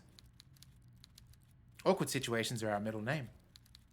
Yeah, especially at the start. And it even says about... I think it's targeting us with that last sentence. Yeah, absolutely. Like when you suffer psychological breakdowns after you yell at teenagers and they laugh at you. It's like that Twitter joke where someone goes, I'm being attacked for a tweet that's not for them. But they still go, I'm being attacked because I've read them so well. We could probably do with some authority. So maybe just a point there. Okay. Even if we don't max it out. We're up to 6. That's good. I think we do have something... If we go back to our inventory for a second, do we have something that is missing authority? Which we might, but we can get rid of whatever it is. No, +2 authority for the boots. Excellent. Maybe there's something with more authority so we can really max it up. Oh, -2 authority on that one. -1 authority. Okay, we're good.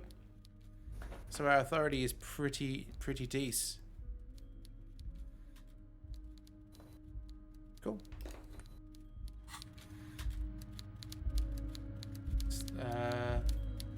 You can see all the stat boosts on the left. Yeah, back here. Not that one. Not this one either. What is this though?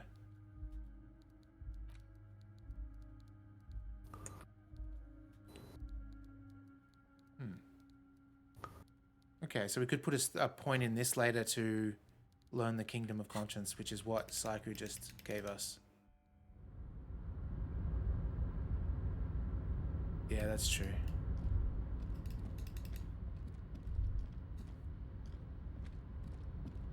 So I have a feeling we should go speak to Joyce and Titus.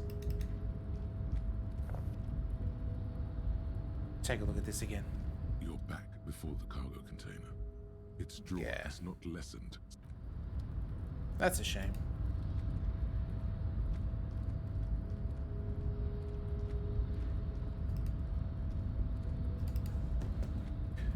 Michael, have you ever seen Hard Quiz before? Jeez, it's a funny show. It's so good. And what about you, Steve? Have you ever seen Hard Quiz before? No. I think there's one you've talked about though, because I think you've explained the concept, but I sort of forget it. But I don't think I've watched it. It's just a quiz show, basically, where the contestants get to choose their expert subjects. Oh, yeah. I think it's one you've talked about. I think you may have shown me an episode. You have. Oh, you gotta talk to your mum and put her back in line. Say not when Tom Gleason's on.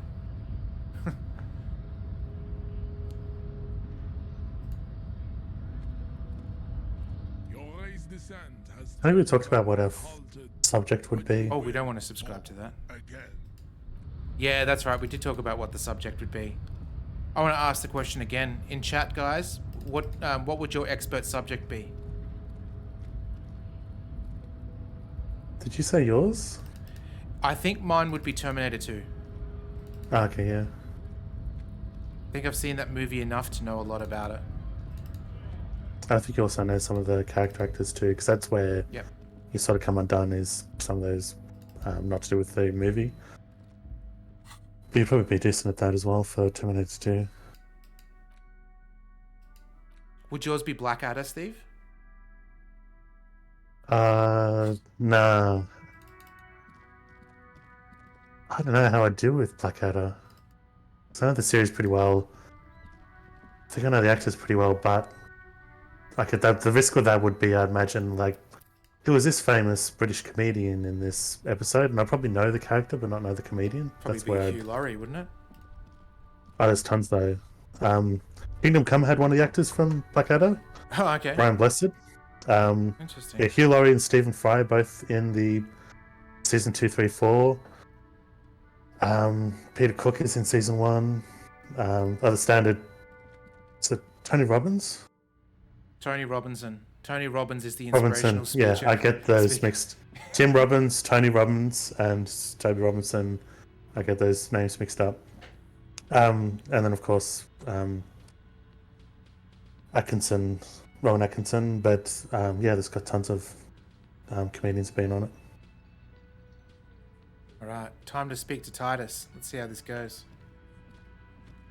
Looks like the circus left town, but the clown. I hadn't seen anything of Fry and Laurie until recently. I was looking something up, and they had a skit on YouTube to do with dueling, and I've gone, fuck it, I'll watch this one. It's like, and it's like, okay, it's starting off average, but it was probably one of the funniest things. Check the chat. Funny there skits. has been a redemption.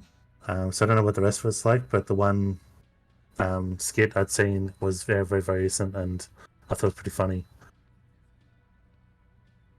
All right, Verdant Tree, what did you want to choose? If you want this to be your everything but the authority check first. Okay, good to know. Let's start with me and Everett talked. Oh, so you went and talked to my mommy, and now she's making me believe you. Is that it, lawman? And Pretty what's much. gonna happen if we don't? You're gonna go and tell on us? Ooh, that would be... Oh, Carl, you're up. Which one do we do?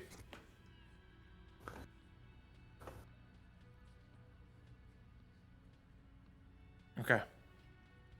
Why are you pushing me some more and find out, Gimp? You gonna let him talk to me like that, Titus? Let's see. Yeah, I guess I am, you big pussy. The old man sent word you'd be around again. That's the reason I'm being so forthcoming with you. Don't wear it out. Nice. But having Everard back you up like that did seem to have some effect. I wonder if that means... Oh, we're a little bit better. Okay. Let's talk about the hanging again. Again. Just get the dead guy's autograph, since you're his biggest fan. Good one, Titus. You just murdered him like that? No remorse? How many people have you sent to the Shays? Ever felt remorse for them? Or send them to Reunion to rot. For 20 years. I won't choose 6. That killed us last time. I'm just doing my job, that's all. Oh, so you are just a simple, well-meaning man, eh? Ever been in solitary? Prison is a charter. That's what it is. The fucker got what was coming to him. Our conscience is clean. No more questions. About fucking time. Oh, this is the big one though, because... Alright, 58. Come on guys, we need some sugar. Mama needs a new set of boots. Alright, let's go for it. As you Yes! look around, Oh, yeah. full of sweaty men, swearing, drinking, spitting out tobacco. Does this look familiar?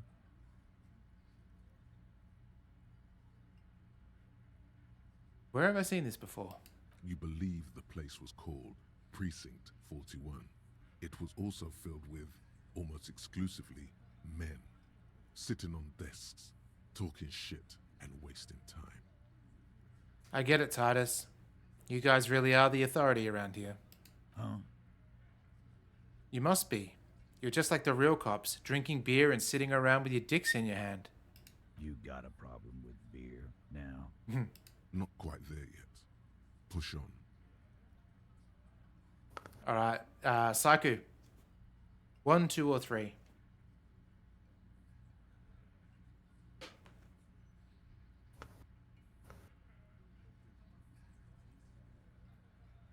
I have a beer problem, but not a problem with beer. I also have no idea how to do my job like you. Speak for yourself, buddy. I've been running this outfit for 10 years now.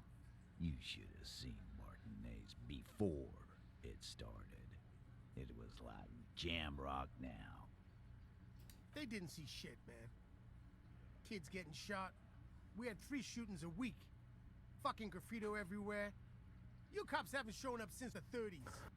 Congratulations. All I see is you sitting around talking about Monica's titties while there is a rape victim. So what? What do you want from me? We took care of that fuck. Don't let him drink that. One more push. Quick. Verdantry, you're up.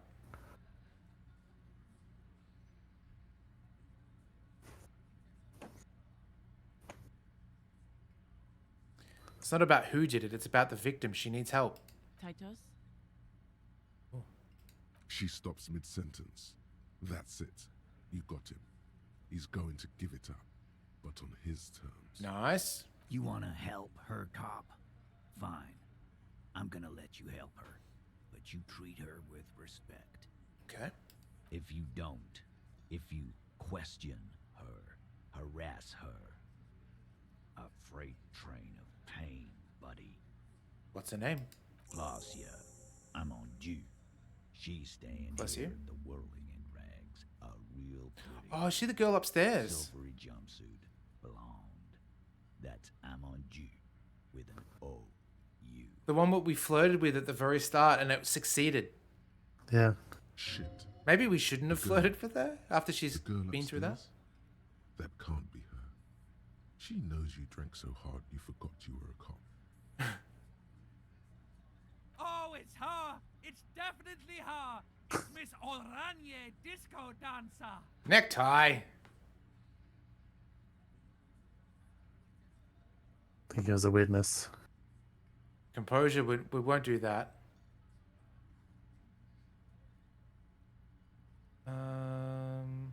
Steve, 1 or 2? Number 2, I guess, because we don't want to do that check.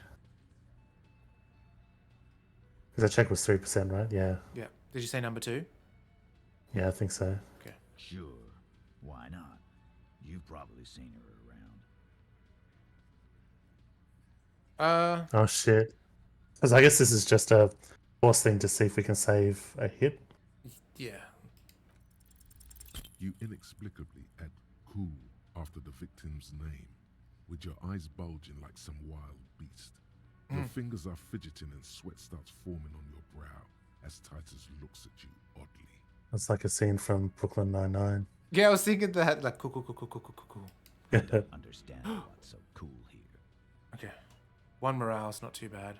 Calm, normal. Try to forget this little hiccup. All right, Tongs.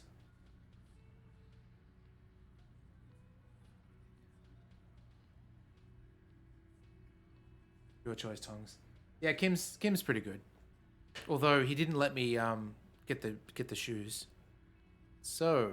And he kept getting us to wash our face. Yeah, exactly. I know her. Oh, okay. Cool. How well though? Well enough, Copper.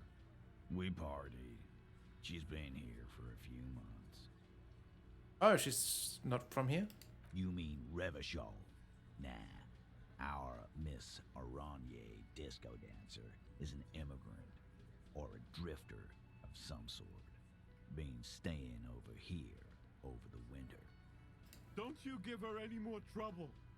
She's just had some bad luck, that's all. Shut up, Angie. She doesn't need your help. Titus gives them both a look. They fall silent. What's with all the silences? It's like these guys don't know how to feel about this. You should keep picking at it. And what was up with the party she and Titus did? Oh, shut up, electric chemistry. You said partied. Cool. That's cool. But what did you mean? What do you think I meant? Did you do karaoke? Yeah, tons of it. All the songs. Excellent. You were saying you two of you close? No, we just fucked. Oh. That's all. I'm not gonna give you any details if that's what you're after. So put your dick away. Oh, okay. I will. He really went out of his way to seem comfortable with this topic. That's all you're gonna get for now. So, when was that? We did it before we killed him. He's not gonna do it again. So what does it matter? We could establish a timeline. All right. 2 weeks, maybe? Okay. I don't know. I need another beer. Here you go, boss. So what was her relationship with the mercenary? Relationship? There was no fucking relationship. He raped her. That's their relationship. Was like that karaoke incident all over again. Or like some of the other girls he was harassing. Okay, enough. All of this is irrelevant to your stated investigation. I'm not going to say that we know her. Remember what I said. Mhm. Freight train of pain. Okay. Got it. Sweet. I think we leveled up during that too. Talking to the window behind Titus. Oh, like this? Interesting. Let's do that indeed. Behind the dockworkers, a ceiling height window. Ooh. The hawthorn branches scrape the glass like bony fingers. I'm going to squint first in case that adds more to our thing. There's a little slide panel up there to let some air in. No need to open it in spring. It's still too cold outside. All right, here we go. Come on. There's Yes! a yellow ribbon tied to one of the branches. Light yellow, faded with time. A tiny splash of color in the blackness of the thicket. Hanging from it, a bronze key. Ooh. Maybe we can shoot the key out of the tree. Someone hid the key in the bush and attached a yellow ribbon to make it easier to find. It's close enough to the latch up there. One can slide it open and just take it. Surely not a coincidence. Someone's hid a key in the bush. Huh?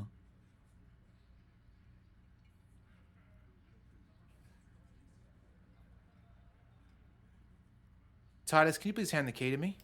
I'm not your janitor, cop. I don't even know what you're talking about. There's nothing there. Can you let me slide by so I can grab the thing? I don't know about that. I'm comfortable here.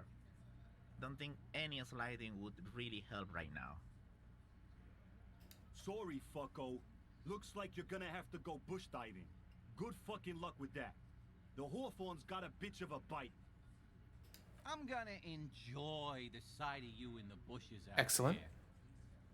With a loud thud, the old man stands up, pushes the window open, grabs the key. Oh, what a from lovely the gent. hawthorn branch and slides it across the table to you. The key is brass. Workshop spare is etched into its bow. The old man closes the window and sits back down in silence. Come on, man. We were just having some fun. Where's the harm in... I'm tired of listening to your shit. Oh, he's good. This guy's good. He can come with us. Thank you. Don't thank me. I don't give two shits about your key. There is a silence around this man's words. Unlike Titus, they're afraid of him. That's the type of respect he commands. I wonder what this opens. That's an older building. Who knows? Alright, that's fine. So again, maybe the real leader, and Titus is just the mouth. Like the mouth of Sauron kind of thing. Hmm.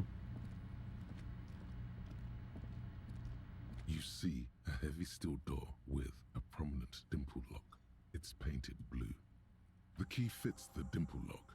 It takes a bit of effort to turn it after all these years, but then the lock clicks. The mouth of Sauron was Bruce Spence, and he's amazing. Dust rises before you like mist.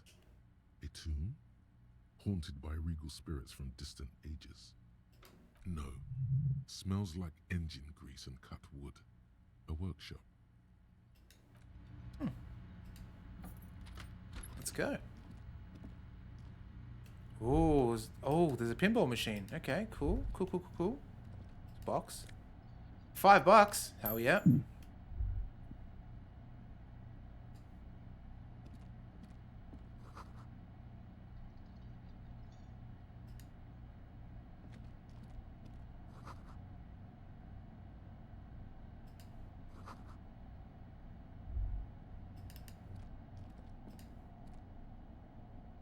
Over there, in the corner. The pinball machine? Not just any pinball machine. This is the pinnacle of pinball. Cornelius Gordy and the Mountain Goats. It's lit. You can't wait to get your hands on it. When you think of pinball, Steve, what is the pinball machine that you think is the best from memory? The best from memory was the one that's the most iconic, just because I remember it being some sort of function Mum went to, and this was in the corner. Like, what's it called again? It's a car racing one, like racing from the cops. And I just remember playing this one song, and I picture the pinball every time we heard the song, which is oh god, again the Chris Isaac song mixed up in my head. I don't know. There's one iconic. I think I've played it since, and it's maybe not the best. But that's the one I remember just playing a fair bit of. Okay. Mine was always like Addams Family was a good one. Yeah. Or the Terminator 2 one, because it had a pistol as the plunger, but also had You Could Be Mine that would play. Okay. Yeah, I was trying to think of the one that probably outside that one that's more iconic. But it might be the Addams Family, because that's probably I think there's maybe two that I really, really liked. Yep. Maybe that, or it might be is there a Star Wars one that's good, or something like that? There's a Star Trek Next Generation one that some people like. Yeah. But I don't know about Star Wars. There's a modern pinball machine that I played, which was an Iron Maiden machine, and that was awesome because you could select the song from the as you were playing. Okay, that's pretty good.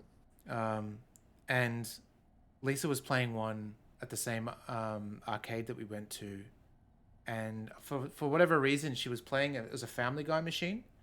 But I was about to say Family Guy, because I think I've played it and I think it was fun. It's also, I think Family Guy is at the pinnacle of when they're making them more and more complicated. I think that was the most expensive that pinball's got.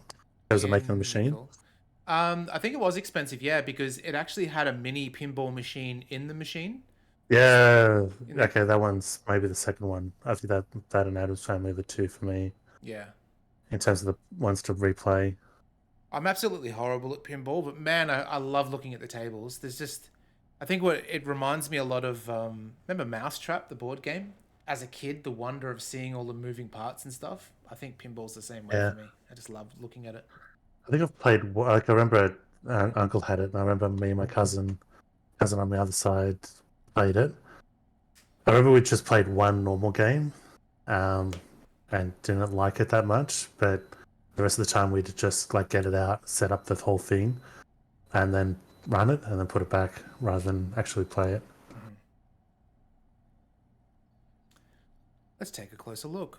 Pull out the machine. Cornelius Gordy and the Mountain Goats reads the golden lettering on top of the back box. There's a small column of text underneath. The machine is coin operated. Get the game on, Fingerboy. Fingerboy. Those flippers are ready. Hell yeah, let's do it. Let's lean closer and look at the text. Above the painting of a moustached man climbing a hill, a column reads, inspired by the legend of Cornelius Gordy, taken on the world's tallest peak, Corpus Mundi. The Mesk legend holds that when the nation is in danger, heroic Gordy shall return and save his people. Let's inspect. The theme of the game is to explore Gordy's climb through the perspective of goats and to ascend to the top of the mountain in a time of trouble. The peak of the mountain is at the top of the playfield. All the balls have small goat icons on them and represent the goats as they race up and down the mountain. Areas around the playfield represent Gordy's climb, places he was said to have camped, which the goats can discover. Get them to the summit. Okay. What's with all the goats? Indeed. Think of them as balls. Okay, here we go. It takes a while to get into a rhythm, but pretty soon you're able to keep 3 goat-faced balls in play with relative ease. Okay, found it. Getaway was the pinball I was trying to think of. 1992. Looks like I've got Abdu, thank you very much for the follow. Go, go, Fingerboy. Hope you're doing well. I'm pretty good at this. Let's keep playing. Your game is definitely improving. The jolly goats are flying all over the board, and although a few plummet to their deaths, you're never left with less than 3. Thank you so much. It's indeed, I think it's 1 year affiliate anniversary. I think that's what it was. I don't think it was 2 years. I don't know how long I've been streaming. Who knows? Suddenly, a special passage leading to the summit.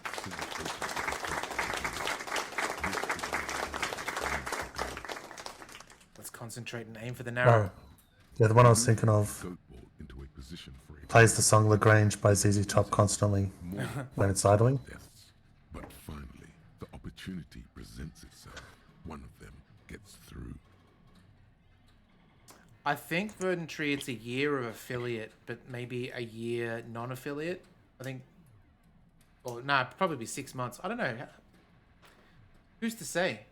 I think, can you do followage? I think you can actually determine how long you've been, if you do followage, it should tell you how long you've been following the Michael, and that might give us an idea, because I think you were close to it. Oh, there you go. 2 years, 1 month. Okay. So it must be 2 years then that I've been affiliate. Sweet. Tiny hammer shatters something inside the machine. Something glass. Ooh.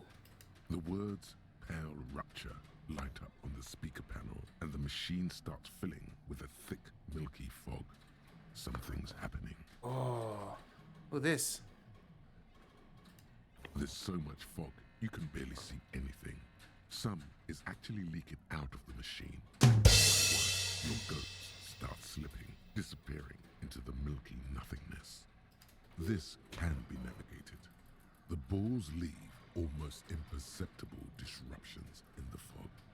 Use them to calculate where they Oh wow. So this is almost like being blindfolded now, like in Bloodsport, where he gets the shit in his eyes and then he has to actually fight blind.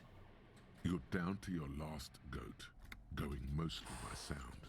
Eyes are useless at this point, but that goat is something special. 5 times you snatch him back from the jaws of death. All right. Very low chance. This is a red check, cannot be retried. Let's do it anyway. Come on.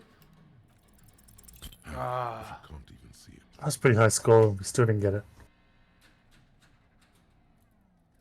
The last goat plummets into the fog with almost suicidal glee. So is that like when you've got a last human in Stargate or Defender? Stargate Remember that game?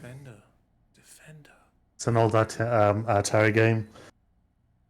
I think I had one called Stargate, which I think was supposed to be Defender 1 or something. It was just sort of rebranded, but I don't remember. with like the ship. There's these people on the ground, and there's certain types of aliens will pick them up and slowly float to the top of the screen. I think it gets to the top of the screen, the person's dead. And you're supposed to, like, it's game over if you lose lives or if you lose all the humans. So sometimes you can shoot the alien and then the person drops to their death, but you can catch them before they hit the ground. Don't know. Good night, Carl. Okay. Thanks for stopping by. Catch you next time. Yeah, I'll have to look at some screenshots later, I think. It had fantastic sound too. There goes nothing, Finger Boy. Oh, well, we did some pinball. It was fun. So yeah, reminded me of that, even though that reference is lost. This small elevator is dimly lit by a bulb that's been glowing for ages. The latticed cage is open, inviting you to step inside. That reminds me, Steve. You know what came out today? What's that? The Sea of Thieves Monkey Island thing. Oh, really? Yeah, so we're going to have to queue up Mark and get onto that. Yep. I'll have to drop another C-bomb for that run too. Another C-bomb? I think you told me off when we originally played it. So I dropped the C-bomb and you said terms of service. And I don't usually do that, but I think Did you have it was when we were fighting the Kraken. Okay, yeah. And all I saw was its tentacles, and then one of you mentioned something about seeing its face, and I looked up, and that shock of its face got me to drop the C-bomb. I've got I think I've got all of those backed up on YouTube. I'll have to go through and watch it. Sounds funny. Smells of nougat and sweat. Your head brushes up against the ceiling. There is a control panel to your right, and just enough room for 2 people to fit in. Nice. The maintenance card under the control panel reads, Last maintenance, 10th July, 88. The elevator controls. There are large rectangular buttons, monter, descendre, and an international call for emergency assistance. That third one appears to be broken. Let's go up. Ooh.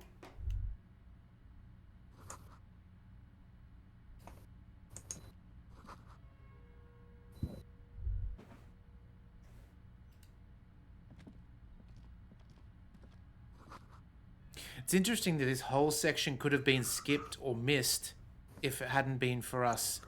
Like, Michael hinted to click on the window, but one click on a window there, you just probably would never do it, you know? Trench coat, empathy. Hell yeah. That's a double positive. What are we currently wearing? Well, that's a double positive too. I think the trench coat would be better though.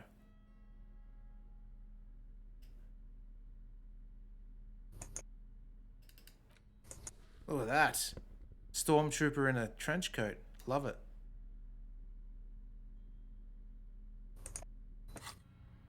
So if you got to do one of those really pinball thing, if you got to have like arcade machine cabinet of anything, you don't have to worry about maintenance because that's the thing that blocked me all money, and Lisa's already approved of it. She's gone. As long as it's just in this spot, it's fine. What do you reckon it would be? Can I choose 2? Yeah. Street Fighter 2 and NBA Jam. Those were the machines. Pretty strong ones, yeah. Oh, you said pinball machine, right? Or do you mean just any arcade machine? No, the pinball reminded me of. I meant arcade. Okay, yeah. So those 2 for sure. There's a special place in my heart for both those games.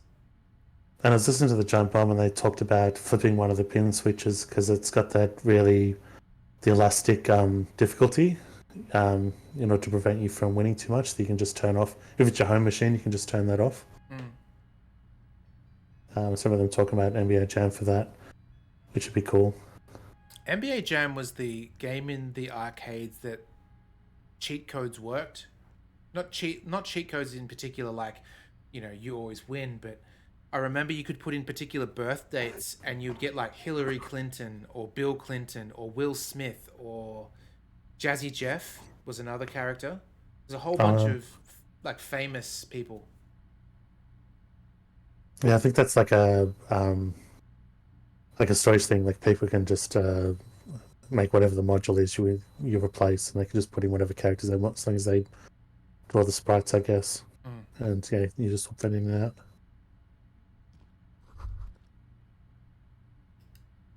Oh, there's footsteps here. You clearly see footprints in the downy carpet of dust covering the workshop floor. Study them. Large prints, most likely made by boots. The size is hard to determine. Sole could be bigger than vamp. The soles have left the pattern, uniform, horizontal lines. One person has been here. They've gone back and forth. The tips point both ways. Excuse me. Okay. Shoe size is 41 to 42, maybe 43. It could be a large-footed woman or a small to average-footed man. This is, unfortunately, the worst, most vague shoe size there is. You know, Steve, on Giant Bomb recently, there's been a lot of discussions about gout. Oh, really? Yeah. Just one of the members have it. Jan is deathly afraid of it because apparently, according to him, that Filipinos get gout a lot. Okay. And they were discussing all sorts of things that can cause it.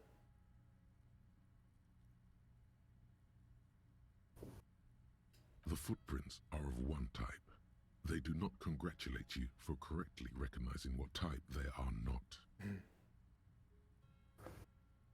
The footprints do not speak. They simply exist here, a product of the dust, just as the footprints outside are a product of the mud and apparently different shoes. One person went back and forth. The footprints go up the length of the room and back down. That is all they do. You guys looking forward to Baldur's Gate 3? Can't wait. It'll be so good. Beansy's in the house. How you doing? And good morning to you. How is the weather in the Flow Rider?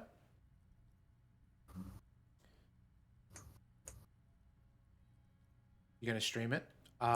So here's the thing, right? Baldur's Gate, definitely keen on it, but after playing Divinity 1 and Divinity 2 co-op, we never really got anywhere because there was just too much going on in the game. So I think Baldur's Gate 3 might be a solo experience for me, just because the idea of playing co-op with friends is amazing, but organizing schedules and things like that, it just means that I'd never ever finish the game. Wet and humid, right.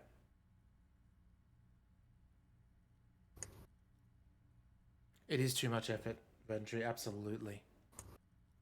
The footprints are still there. They have told their story. Oh, I haven't. I forgot I should. That seems really strange, though.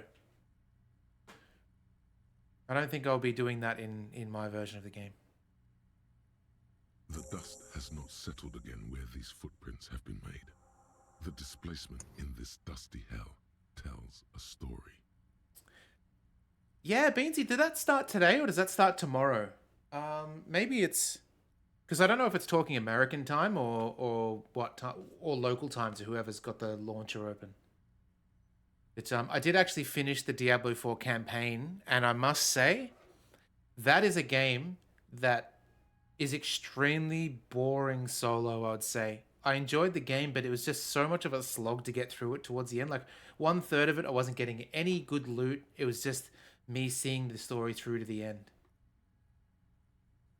Technically today at 10 a.m. Pacific? Okay, cool.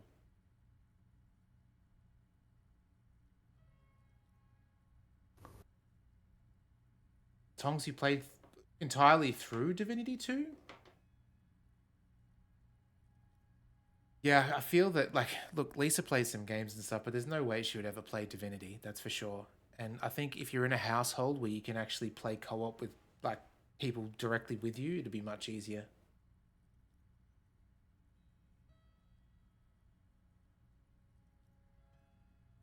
Well, Beansy, if you ever wanted to play Diablo 4, you know, my username is the same on everything, so you can send me an ad if you want. Neither the footprints nor the dust speak their secrets, but you know it means that someone has been back here. So this is where they brought 40 pinball machines to fix them up, a long time ago. Everything is covered with dust now. This used to be a pinball workshop. Yes, Martinez North 22 used to be a pinball arcade. Yeah, when I played Divinity 2, I did Fort Joy about 4 times, and I burnt myself out on it because it was just the same shit over and over again with different people. Great game, though. Great game.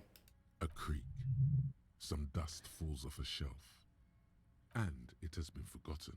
Now there is only one working machine in the main hall. The rest is lost to dust. Remember the dice maker? Then that means... Whirling in Rags was once East Delta Pinball Arcade. That's cool. As the dice maker said, yes, it all fits. Not that it has anything to do with the case, but it is a nice connection. But then it went bankrupt. Your skin crawls from making the connection.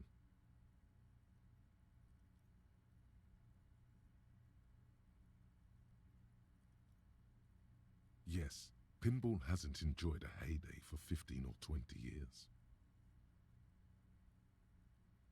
Yes, it would mean that. And God would not like that.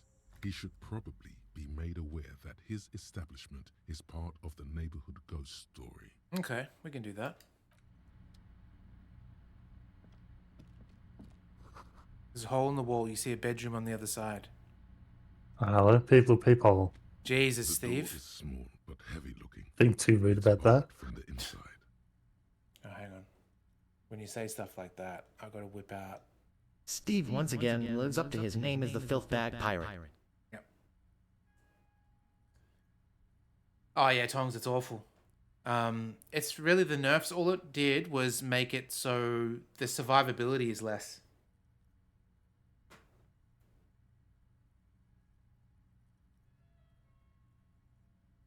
It's on by the door. Oh, this is how we got up onto the roof. Right, we saw this roof last time. We couldn't get in there though. Hang on. Is that the lady? Because she's not wearing a white jumpsuit. It's a different lady.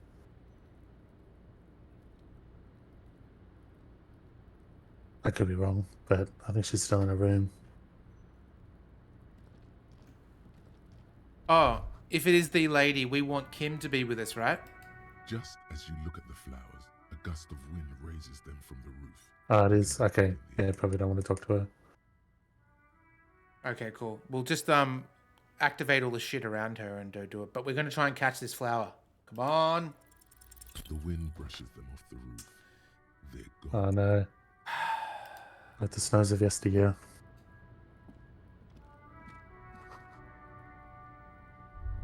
Let's go into her room.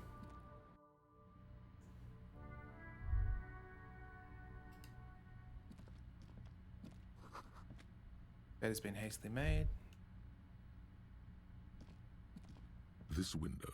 That people does remind me of another point and click. Unlike the one next to it. Light from the desk lamp reflects off the glass in an untarnished golden halo. So I was thinking of recently. I think it's called Conspiracy. Look it up just to double check. Do you remember that game? A point and click game called Conspiracy. There is one in what's at the bottom in the list of games underneath the ones that we to play in the future. Is there one called Conspiracy on there? There's something like that by Wadget Eye Games, I think. I think it's by Wadget. This is an old 7 things called Conspiracy. Yeah, I bet.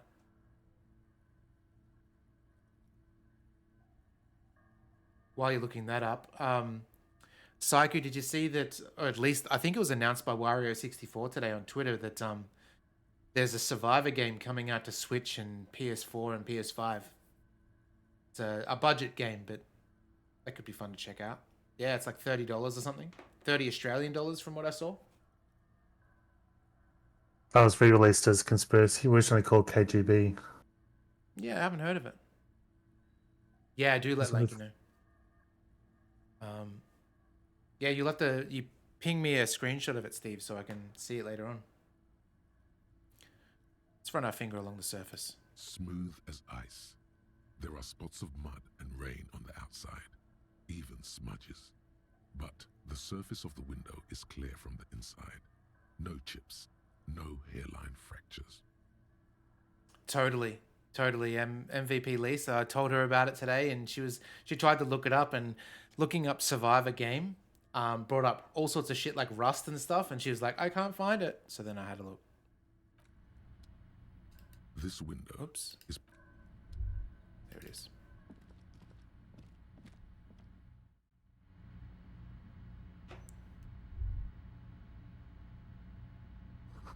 Piles of dirty clothes, a woman's.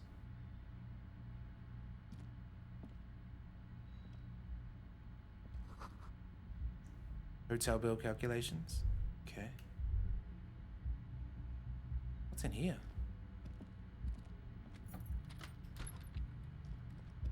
Oh, hello. You can see the yard. The corpse is no longer there.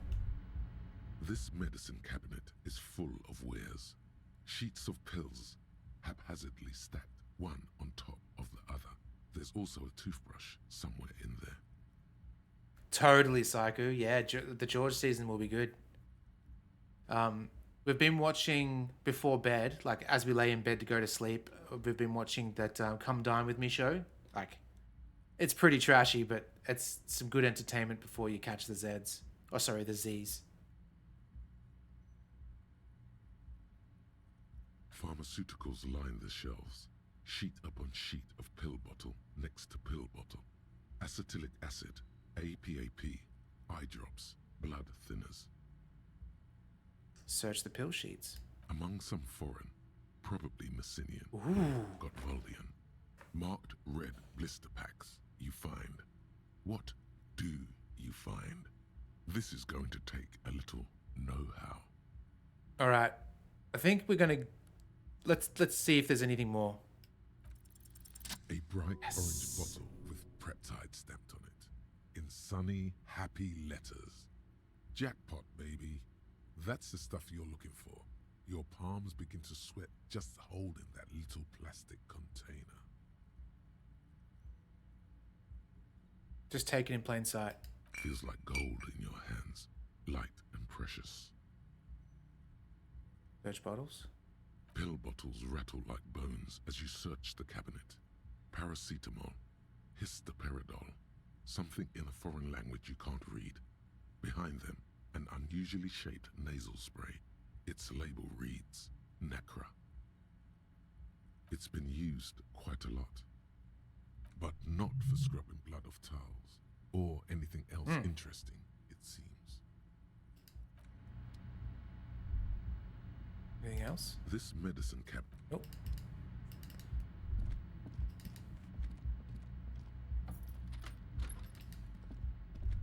All right. We've got a level up, Steve. Where do you want to put the point?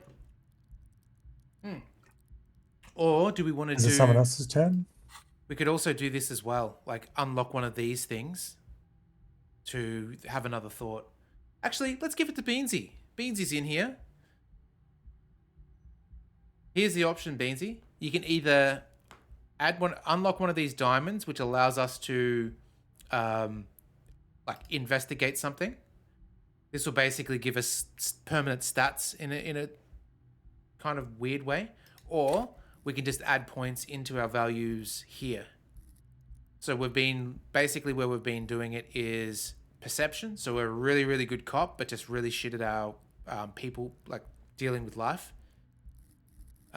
Inland Empire is pretty good. This is sort of gut feelings. And authority is pretty good. But wherever you want to put the point, we'll put it. Doesn't matter.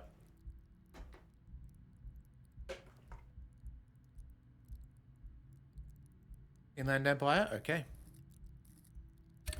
Done. Thank you.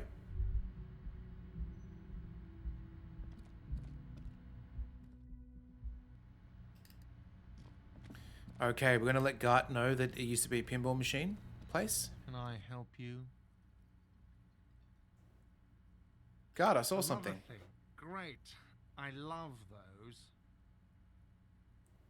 There's a peephole. Oh, what if it's Gart's shoes?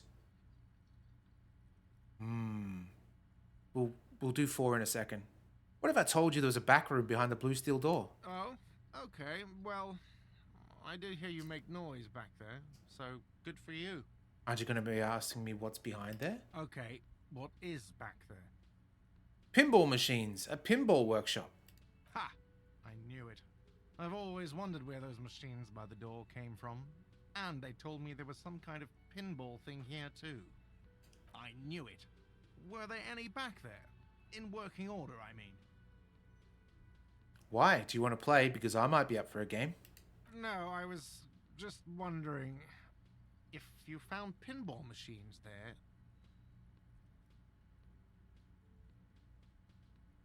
If you're thinking of selling those pinball machines, I want a fat cut. C-suite shit. Beat your chest. I'm a disruptor. Those machines are whirling property. But if it makes you feel any better, I'm not planning to sell them.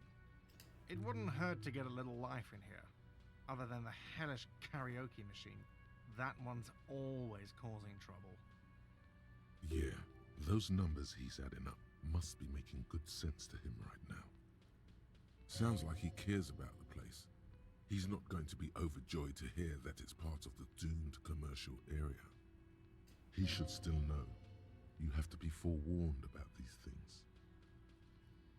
I have to warn you, I may have discovered that the whirling is part of the doomed commercial area. What? Why would you say that? We're at a completely different address from that whole thing. So he knows of the doomed commercial area and its address. He's thought about this. The whirling is listed on the intercom outside. One of the businesses is in Building B. I've been working here for a long time, and that intercom has never been used by the whirling. Whirling was once part of the pinball arcade before it failed. Oh, I don't know if I want to say that. Oh, at 3. Does this look like part of a doomed commercial area? This pre-revolutionary tile work? These high ceilings? The nice rooms? Well, most of the rooms. For 14 years, man. That's how long I've worked here. I've kept this place up through hail and through sleet. Fuck me, if some doom ghost... Doom ghost? He's done a fine job too. Though he's spoken of the place dismissively before, the hostel is actually very important to him. You really care about the whirling, huh? Yeah. It's slowly growing on me again. It's beautiful in its own way. Especially for this neighborhood. I've been trying to keep it that way. Even if it is part of the damn doomed commercial area. You shouldn't be worried about that label, you know.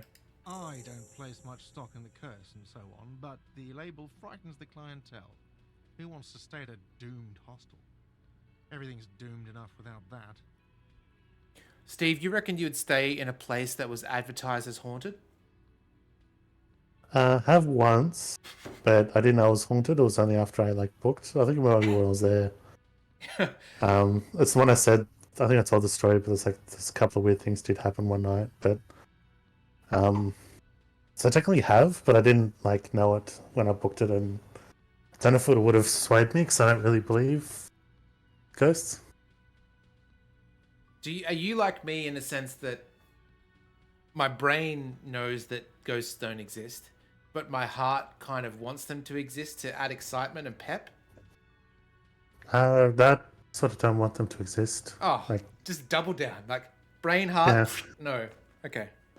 I mean, I get the thing of it's not necessarily the one. It closest is especially if you've watched a movie that's unnerved you or something, and you have to go out for a pee and you accidentally walk through the house with all the lights off because that's what you usually do. You get the willies? Yeah, there's a little bit of whatever the movie was. I do get frights like that, but I don't necessarily want them, nor do I think there's an actual ghost. I kind of want ghosts to exist like I want sea monsters to exist. Sea monsters are absolutely terrifying, but I love the idea of them. falls in that basket. Yeah. What about buying a place that was advertised as haunted but offered at a steep discount? Psycho, did I ever tell you about the car that I once saw that was offered at a steep discount for similar reasons? I went to the wrecking yard years ago, 20 years ago, something like that, looking for parts for my car that I was building with my girlfriend at the time's dad. And there was like a brand new 4-wheel drive car. It'd probably sell for about 50 grand. But written in like white out marker on the windows was owner found dead in vehicle, smells a bit. And it was like listed for like $2,500 or something ridiculous just because they couldn't get the smell out. So there's definitely a ghost in that car. Yeah, well, that one I thought, until you said smell, like that would be the one thing that would make me think, like if I can't get that smell out, that'll drive me crazy. It's like Seinfeld. But I would have thought, in terms of hauntings, I would have thought a car would be safer, because it's like, why would a spirit be attached to something that's not in place, like it's constantly moving? You've seen Christine, haven't you? Well, I guess that wasn't... Yeah. That's a demonic car. No, they never... Really I think the book, it's a demonic... I think it's... In the book, it's possessed, but in the movie, it's not explained, is it? Yeah, exactly. It's not explained at all. It's just a sentient car. Yeah. I watched that movie probably about 6 or 7 months ago. Okay. And the movie's good enough, but it has... You know, like whenever you watch a show... I'll give you an example. Dawson's Creek, right? Where you've got these people that are playing teenagers, but they're obviously in their 20s. Yeah, 30 or 30s sometimes, yeah. Exactly. This has the worst case of that known to man. There's a bully, and he's meant to be like, I guess, 15 or 16, whatever the legal driving age is in the US. And he looks like he's 32. It's ridiculous. Yeah.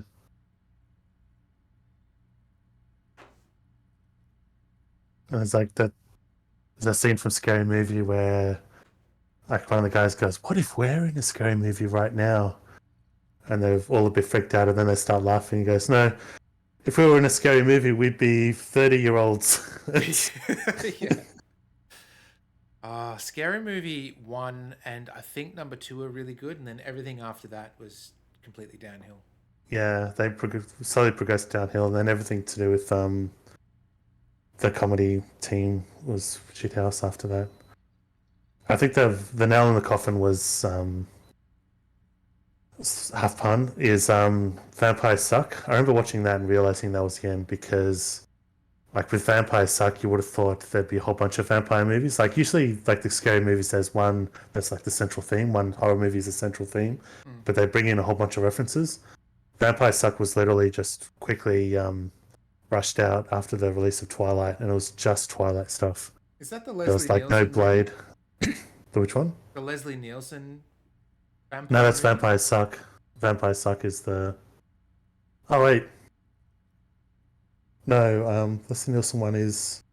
I think it's a Dracula pun. Oh, is it Dead and Loving It? Is that... Yes. Okay. Yep. I think it's like, yeah, Dracula, Dead and Loving It. Oh, there's a pun on Dracula, and then the subtitle is Dead and Loving It. Mhm. There's a really good vampire movie that no one's ever seen. Maybe you watched it with the Steve. I can't remember. But it's like Jim Carrey's first movie ever, and it was pretty decent. Like an 80s. Which one was it? I can't. Oh, wait, the Earth Girls Are Easy, did you say? No. It's No. just look up Jim Carrey vampire movie. It's really decent. He's not sort of slapstick as The Mask, but you can sort of see where he starts sort of going into that. Yeah, Once Bitten? Once Bitten. Yeah, that's it. Yeah, it was really decent. Rob recommended it. Yeah, I haven't seen it. I was watching a thing where I didn't actually watch the thing they were talking about, but they were talking about I think it was either a movie or a small series where the premise of it is it's like a documentary team interviewing and following around these 3 vampires, and they all have different personalities, and there's different elements of vampires. You mean But I remember What We Do in the Shadows?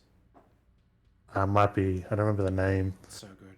The gag I remember that they showed, because I didn't watch the thing, I'm just watching them talk about it, and they showed one gag that I thought was really clever. It's because they talk about how the rule about them having to be invited into a place is really annoying sometimes. And then it shows a clip of them trying to get to a nightclub, and the bouncer's like letting him in, but they go, no, like, but are we invited? Can you invite us in? Yeah. And the bouncer's confused. He's always wording in the way that it's like, It's not quite right. you're allowed to come in, but without actually inviting us. And they're getting really frustrated and go, no, just invite us. Yeah. And Yeah, the movie, What We Do in the Shadows movie is great. The series is really good too. I've only seen season 1, I think, but Lisa's watched them all. But then there's also Wellington Paranormal as well, which is the same sort of writing crew as well, which is really good. My favorite thing of What We Do in the Shadows, the movie though, is the Rhys Darby bit, because he plays a werewolf, and they're walking down the street, and his werewolf mates are yelling at the vampires, and he goes, now we're werewolves, not swearwolves. And it's just, oh, that's great. That's good humor. Yeah, Steve, you should definitely check them out. They're so good. yeah, I think it was What We Do in the Shadows. Yeah. Where would it be on though? It's not on Netflix or Stan, is it? Or is it just on YouTube or something? Oh, I don't know now. It's been a while since I've seen the movie, at least. I know Lisa was watching Wellington Paranormal on one of those streaming apps like Stan or something, so you could watch that at least. Matt Berry, yeah, Matt Berry's in this. There you go. Michael's gonna look for you. Matt Berry is so good. If you've ever seen The Mighty Boosh as well, Matt Berry was in that too, which is. Oh, sorry. Who named the Whirling in Rags? Well, it sure as hell wasn't the real estate company. There you go, Steve. It's on Stan, the movie. Okay. I'll give it a go then. You did? You look surprised. What? It's a great name, I know. Cafeteria managers come up with great names too. It's from a song. A song? Hail, Holy Queen, by the Ateneers. Hail, Holy Queen of the Sea. You're whirling in rags, you're vast and you're sad. Good pick. Okay. So who owns this place? Some real estate management company. They never come around here, just collect money from afar. Honestly, I think some money laundering might be involved. There is an acrimonious note. It's clear he's doing the real work around here. Well, good luck with the place. Luck has got nothing to do with it. I need to think about where I'm going to place those pinballs. I have a feeling they're going to help. Against the doom, it's implied. So, if you didn't have anything else to tell me Oh, we do. about my establishment, can we, wrap it up? There's a peephole in the wall. What wall? Upstairs, secret room next to her bedroom. Found it when I was looking at pinball machines. I'll have it fixed at once. Thank you for letting me know. I assure you, the Whirling does not abide spying on its guests. What a shame to fix such a good peephole. Gosh, electrochemistry.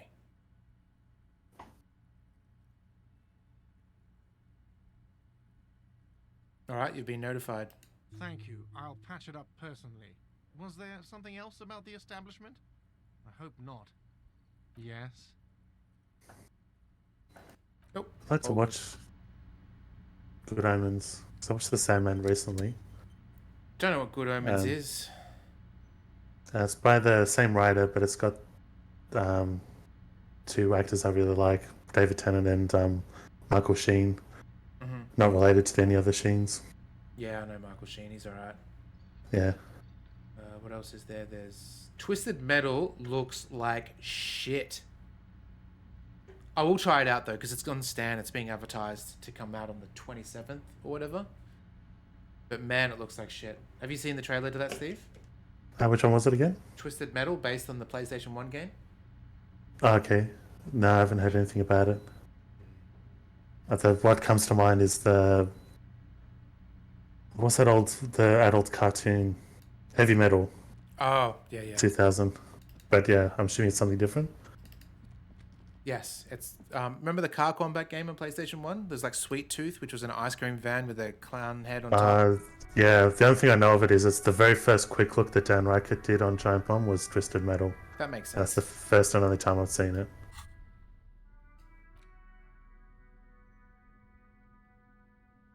Okay, we don't want to use that. Oh, tape ratchet as well. Speak to the assault victim. We don't want to do that just yet. Get 2 signatures. Okay.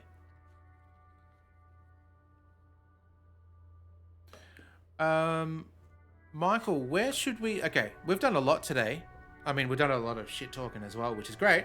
Always love a good gossip. Good old gas bag. But we've done a few things in this game too. Where should we... where do you think we should at least head towards before we end the stream to start the ball rolling? Joyce, okay. Joyce is by the yacht.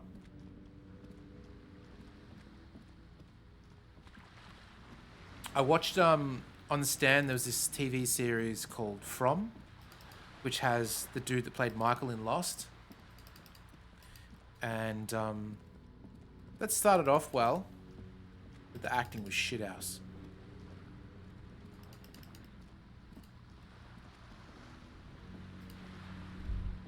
You're back.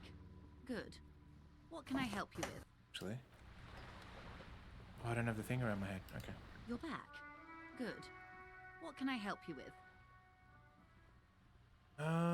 Okay, tell me about the alleged drug trafficking. It's quite straightforward. Someone is using Terminal B to smuggle raw ingredients from the Samar and Isola into Revachol with the Union's blessing. Wild Pines has suspected it for years. What kind of ingredients are we talking about? Meth and dextroamphetamine, GBL, and various synthetic psychedelics. Honestly, it might be quicker to say what you can't make from the stuff. Okay. They're coming through the terminal? Yes. After they clear the terminal, we lose track. The actual production is taking place at various sites in and around Jamrock Quarter, north of here. And you want us to investigate? Yes, but you won't get anything out of Evrat and the Dock Workers Union. Yep. Still, every chain has its weak link. The handoff. The motor lorries at the roundabout. The lorries. I'm going to need bolt cutters for this. Hopefully she gives us good ones. Unlikely, officer. Oh. I was talking about the lorries. Once the ingredients reach Jamrock, they're distributed to a network of local manufacturers, well beyond our grasp. But in transit, they may be vulnerable. How convenient that they're stranded like beached whales at that roundabout. Perhaps Oh, because the strikers, yeah, stranding them. In a traffic jam at the roundabout just now. Interview the drivers who are still hanging about. One of them might be waiting for a crucial shipment. Okay. I think one of them said who they were. Yeah, for sure. Her irises are light green, like the river Esperance in bright daylight, upstream where it's clearer. I'll be explicit. If you find this driver, I will share company secrets with you. I think we already have. You'll be indebted to her. I wanted to, once you said I'll be explicit, I just wanted to start swearing and saying incredibly actually explicit things. She's classy. We already have some suspicions that one of the drivers was present at the lynching. The two might even be connected. Ooh. Okay. A proof. Number 3. Yeah. How do you think they're financing this strike? There are thousands of unpaid dock workers going strong for the... Right. Okay, that makes a lot of sense. It's true, they drove a number of the local businesses. That answered your question earlier, Steve. Preparing for this venture. I've talked to a few business owners. It was quite the shakedown. But the contents of a few cash registers cannot provide for 2,000 men. So you think the strike is going to be funded with the source of ingredients for drugs? Precisely. Smuggled out of that very gate at night, most likely. Then loaded onto lorries and driven to Jamrock. You simply need to find one driver who will open up to you. So, what I'm thinking is the strike is a ruse. They've done the strike just so they can get the drugs through and do all that. I think it might be the other way. It's a means to an end. They're getting money from the drugs, to be able to support their people for a prolonged strike. Well, okay, that could be it. But what I was thinking is the reason why the dude that used to own our shoes got lynched is he was brought in to break up the strikes to get it going. But old mate with his deathly chair ordered the hit potentially, maybe, to keep it going. I don't know. Yeah, could have. Or, yeah. It could be unrelated, or it could be that he was trying to break them up and then found out about the drugs and they needed to shut him up, maybe.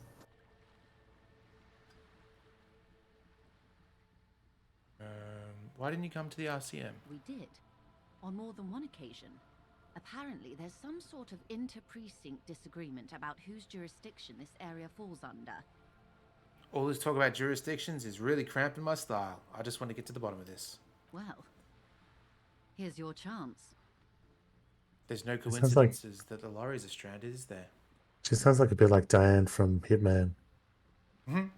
Less from that line. Speaking of, you should play some Hitman, Steve. You should stream some Hitman, Yeah. Steve, even. Oh, that could be embarrassing. Yeah, but that's the beauty of it, because it's all that interaction with chat. Oh, we've got a redemption for the next target. All right, it's been a while. Here we go. Your target is on Secret Crush, 47. Good luck. Oh, well, Mike's gonna have to find a new wife. It's so good though, watching everyone's different play style, because everyone's different. It's so great to watch. No. We asked East Motor Track to raise the drawbridge. The road company is a partner of one of our subsidiaries. However... I'm just so glad that I beat the, what's that mode called again? The new mode that came out? Can't even remember. Contracts? Not contracts, it's something else. It's World of Assassination, and then... Is it contracts? Freelancer Contracts mode. is way how you do. Oh, freelancer, yeah. Yeah. That was really tough. That took a lot of tries, but I got there in the end. So good. This is a limited time opportunity. Once the complaint has been processed by the Trade Committee, they'll have no choice but to lower the drawbridge, and the operation will continue. I'd really love to continue Hitman 2 because I'm still stuck on Isle of Segal. Tough. Thousands of litres of raw ingredients will pour onto the streets of Revachol. Not the east across the river, but the west. The vulnerable, the weary. She simply nods. You're on a boat. Why, yes I am. Does she have a name? The boat? No. It is called Cordelati 19 because that's the type of sloop it is. Old enough to... Old enough to? I was... Alright, well, sounds like you're being a filth bag again, so... Steve once again lives up to his name as the Filth Bag Pirate.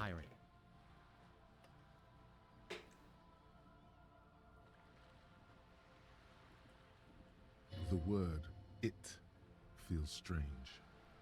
Such a beautiful boat deserves a proper name. It doesn't have a name? She gave it like a... Is it too fancy or something? like just a model name. A bad case of the Puies coming right up. Oh, okay, yeah, it's correlates some on that. Okay. Okay. How about Cordelati 19? Why? Because it was manufactured in Revachol East by a company called Cordelati, and its hull is 19 paces long. How about Dolores? Why Dolores? I don't know, feels pretty. It's a shitty name. Well, it means nothing to me. I think I'll stick with the factory name. But thank you for the suggestion. My sloop? I like it a lot. It's the eel's hips, baby. It's like an older person on like a 70s beach movie trying to be hip. It's the eel's hips, baby. I'm going to start using that, I reckon, if I can remember. Alright, let's go talk to the dock worker then. That's mostly how she said it. There's also the weird phrase, but it's mostly also how she said it. Almost like the Austin Powers, like awkward panache. Mhm.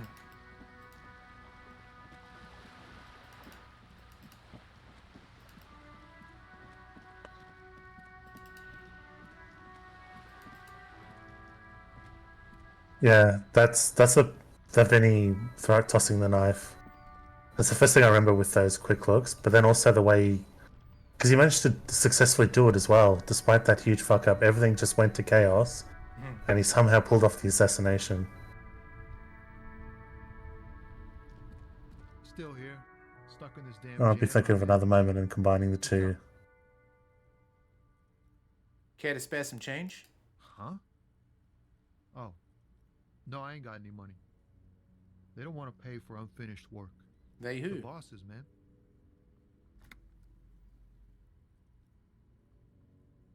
Dunno. What you need? Okay. He's not the guy. Is the racist? Is that... I think it is the racist who... Well, he's a lorry driver. Yeah. Looking for something odd? Come to tell me to fuck off again? What are you hauling? Oh, not much anymore. I'm here to pick up some cargo. Yeah. But, the dock workers are on strike, so it's a sit and wait on your ass situation. Wait, how long has it been? The strike? Oh, they've been at it for a while. A month, 2 months maybe. But this here is just the last week or so. What kind of cargo are you supposed to pick up? Apples. Apples is exactly the kind of thing you'd say if you had something to hide. Exactly. Apples? Yeah, apples. I take it you had other questions? Oh, he's trying to get us off the topic. Oh, but we've got nothing to select now. Oh, not much anymore. I'm here to pick up some apples. Apples is exactly the kind of thing you'd say if you had something to hide. Fine. Maybe we've got to actually check his...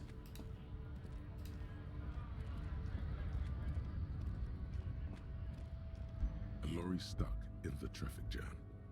The windows are clear. They've been recently washed. Fumes of heavy fuel oil waft over you, making your eyes sting. The odor mixes with cigarette residue. Disgusting. The back end of the cabin has a small perch to sleep. Large ashtrays. There are several suns and wheels sewn into the curtains.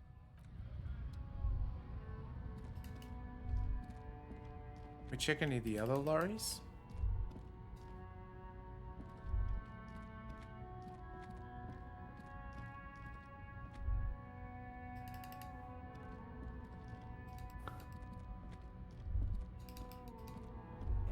Oh, what about you? You might know. The woman still has her eyes fixed on the photograph in her hands. In the background, Look at this photograph. No response. Wherever this woman is, your words fail to reach her. Grandma? Nothing. Her smile just keeps widening. Her hair is grey like lead.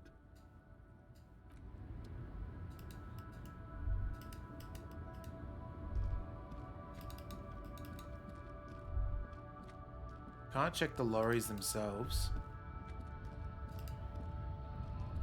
We could speak to this old fella. Went native on the chief, huh? Those ballerina antics were reckless. Should have just punched him in the throat again.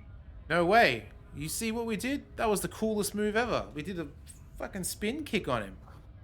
Let's talk about our right to work. What about it? Your right to work.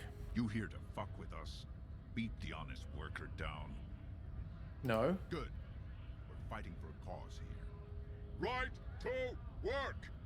Right to work! Besides, we're not that different. It helps if people see us talking, cops and strikebreakers together. Shows authorities are on our side. Builds confidence. Regardless, I've got questions. Maybe you should ask them the questions. Like, why we're not allowed to make a living here. Shame on you! We have families to feed, you piece of shit.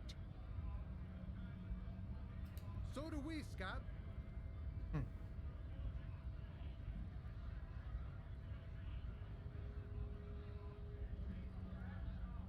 We were promised work. We'd be in there, working, if the bastards hadn't shut the gates. And you're unable to breach the entrance? Main gate's locked. Would take heavy ordnance to bust it open, and try to get in through the secretary's office. Door's locked. The guards blocking the way to the access panel. And I don't mean the scrawny mess punk either. I mean head measurer. Or whatever he is. Wait, you can't get by Measurehead? I got by Measurehead. I kicked him in the face. Yeah. I saw your ballerina moves up there. Jesus. In a real fight, these acrobatics That is get you disgusting hit text. faster than a bullet. The man spits out a yellow clot. You caught him off guard. That only happens once. Now he's alert, standing on a narrow bridge, and my men are tired and hungry. Have you considered storming in, like all of you? Why don't you go arrest them instead? I'm sure they've done plenty of criminal shit. They have that look. So what are you going to do now? Wait! They might go home eventually, or get drunk. Leave the access panel unguarded, or the company sends someone to reason with them. Unexpected situation, but we hold the pressure on until someone makes a mistake. Okay. Then it's our time. I feel he has nothing to do with it. I think the apples is definitely the clue here. So it might be worth going and speaking to Joyce about the apples now, but we'll just give Mario a quick chat too. What are wondering, man? No, nothing there. Okay. Let's go see. Okay, so Mario's the union guy that's just looking over the scabs. Well, I guess. He's also the dude that gave us the card to get to the person from the mafia boss, the union leader. He seems to be in good spirits though. Like we're not...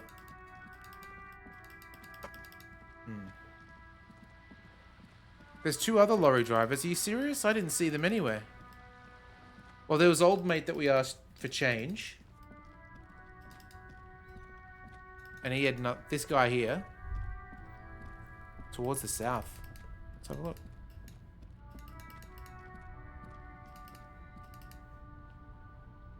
Like down here.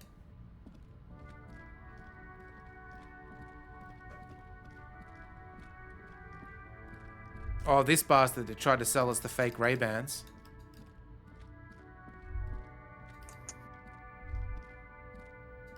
Okay. Don't think we can get further south. Unless we go...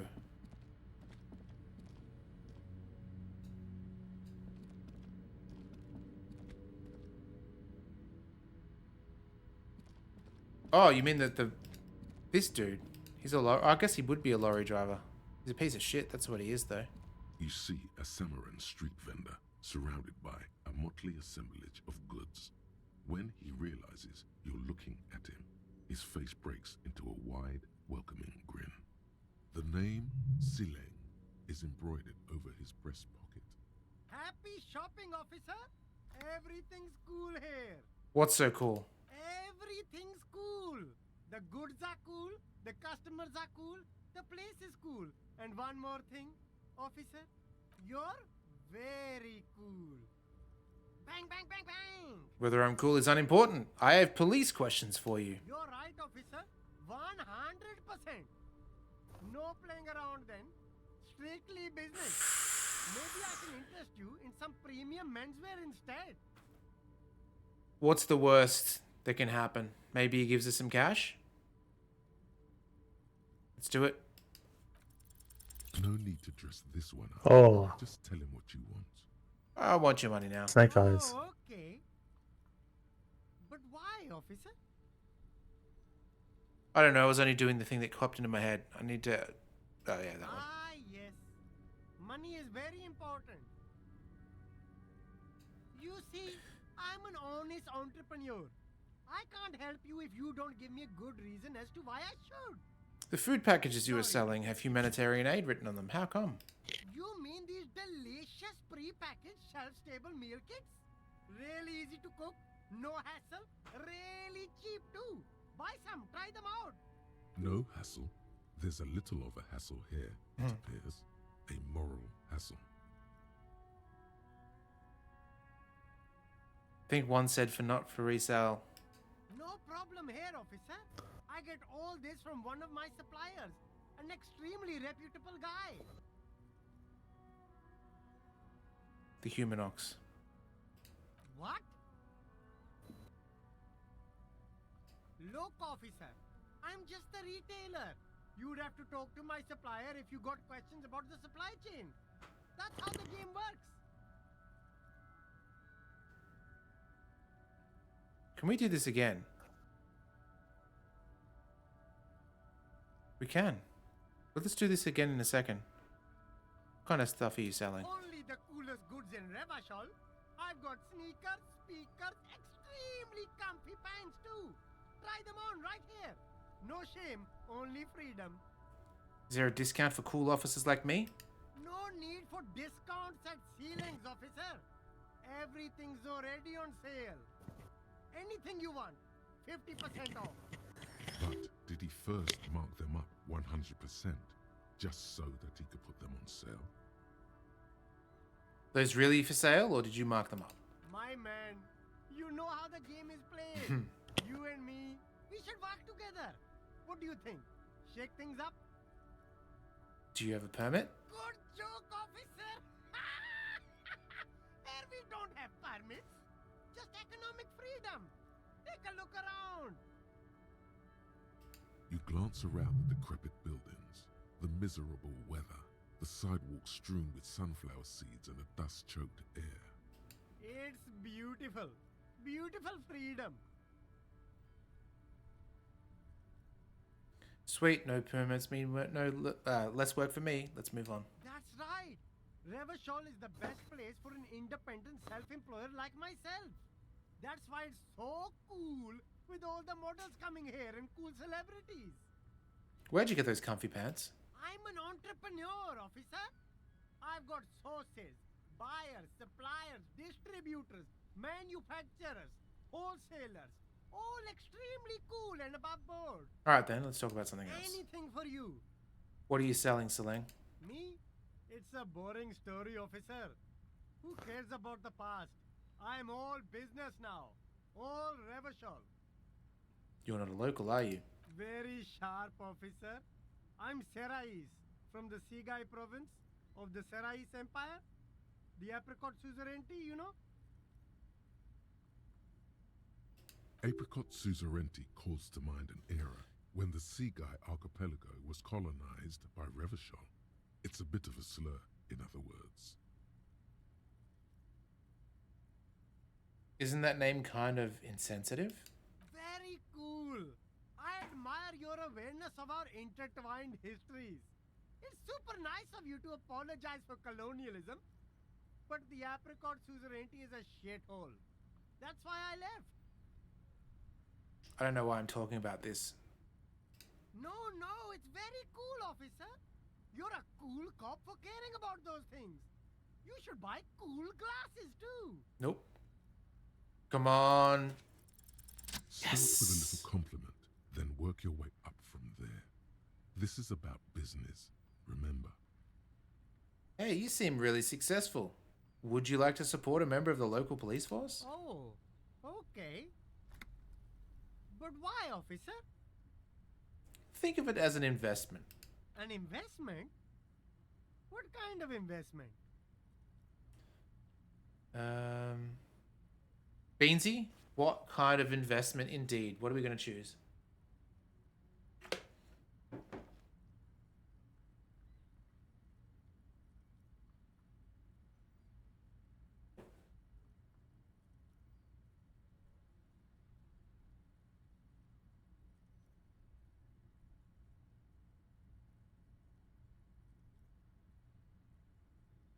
Two. I'm not going to confiscate all this you're reselling. Ha! That! You drive a hard bargain, officer. I respect that. Okay. What's it going to cost me? Be reasonable. 10 real. Sounds like a fair deal all around. There's no way he would have given me $1 million. Alright, so we're talking to him. We've spoken to him, rather. Talking. What am I talking about? You see two lowly, defeated speakers, thralls, slaves basically, perched atop them like conquerors surveying the land. A pair of found, durable wear sneakers, ultra serious. I can Have you ever had someone in a van try to sell you speakers? Can't keep your eyes on Yes. Really? Yes. That's exactly what happened. I thought that happened to me once, and I thought it was just a weird. And as far as I can tell, it happens here and there. Yeah, it totally happened. It was surrounds like home theater speakers. It was a white van too. Yeah. I remember it happening once in uni. It's like I don't know. I just didn't need any speakers, but that's. Otherwise, I was just sort of blindsided by it, and then years later, I was listening to that old radio show that Ricky Gervais and Steve Merchant did, and it's where they meet Carl Pilkington. But it's I remember Steve Merchant talking about a story similar to that, except he went as far as actually being interested and looking at the speakers, and then he called up someone that was supposed to be from the manufacturer, and it was dodgy as hell. And it's like, that's actually more common than I thought.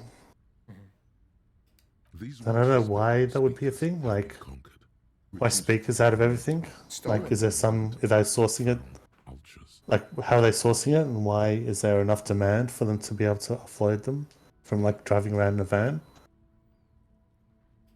A small heat emboss on the veneer reads, "Solidarity." I was up to growing up for candy for that demographic. Speakers themselves don't seem to display any magical qualities.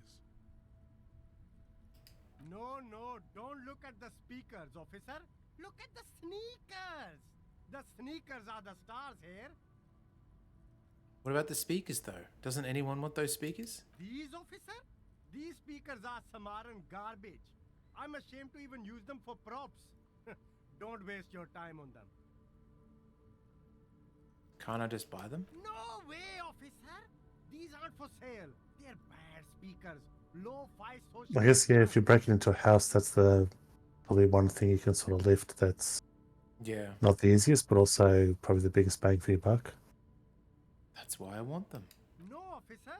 You're a high-class policeman who accepts nothing less than the best. Lucky for you, I've got the best on sale. You don't know what I am. I don't even know myself. I want the speakers. Well, if you want them... But see, they are the pedestal for my sneakers. If I let go of the speakers, where will the sneakers go?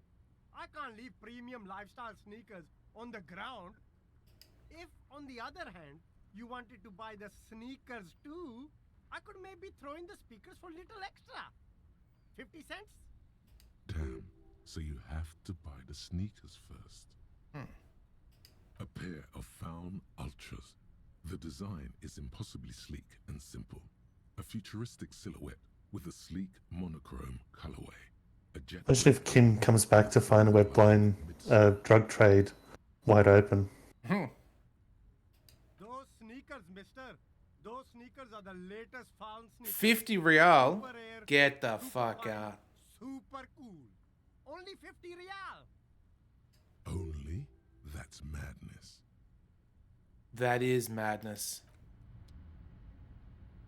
Hey, was that a means to the end to be able to search the van, or are you just looking at the speakers and choose?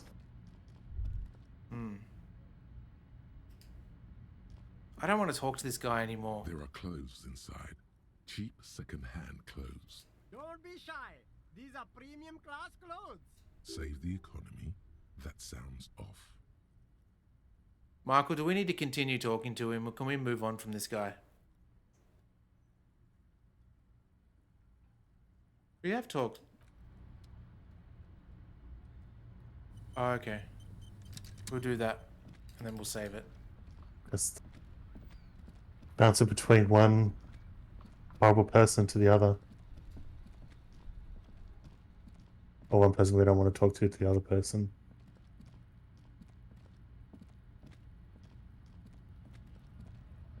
Looking for something odd? Come to tell me to fuck off again? Doesn't look like it's him. You know what? We'll call it there. We've made a lot of progress. At least we know where we're at and what we're trying to do. Let me quickly save it. Oof, it's starting to get warm in here. And late too. Want to thank everybody for joining us, as usual. It's good to be back after a 1 week hiatus. Well, 2 weeks, I guess, with my sickness. Let me see if there is anyone online that we can raid? You are most welcome, Psycho. Most welcome. Daily Bean, thank you so much for being here. Yeah, it's great that you can make them. It looks like your friend Steve Matt Lang is playing Played Up. Played Up. So Yeah. I'll let's send you guys over there. I played Up. Savvy Bears gifted me a copy of that, and it was really good. I really enjoyed washing dishes of all things. That's all I did. I let them cook, and I just washed everything. Right. And since I'm so close to the end, I might start a stream of after I get ready and do a buy break. I might start a Prince of Persia stream.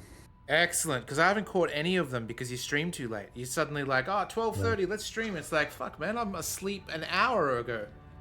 So that'd be good. I'll watch you as I wind down. Awesome. All right, guys. See you next week. Talk soon. Toodles.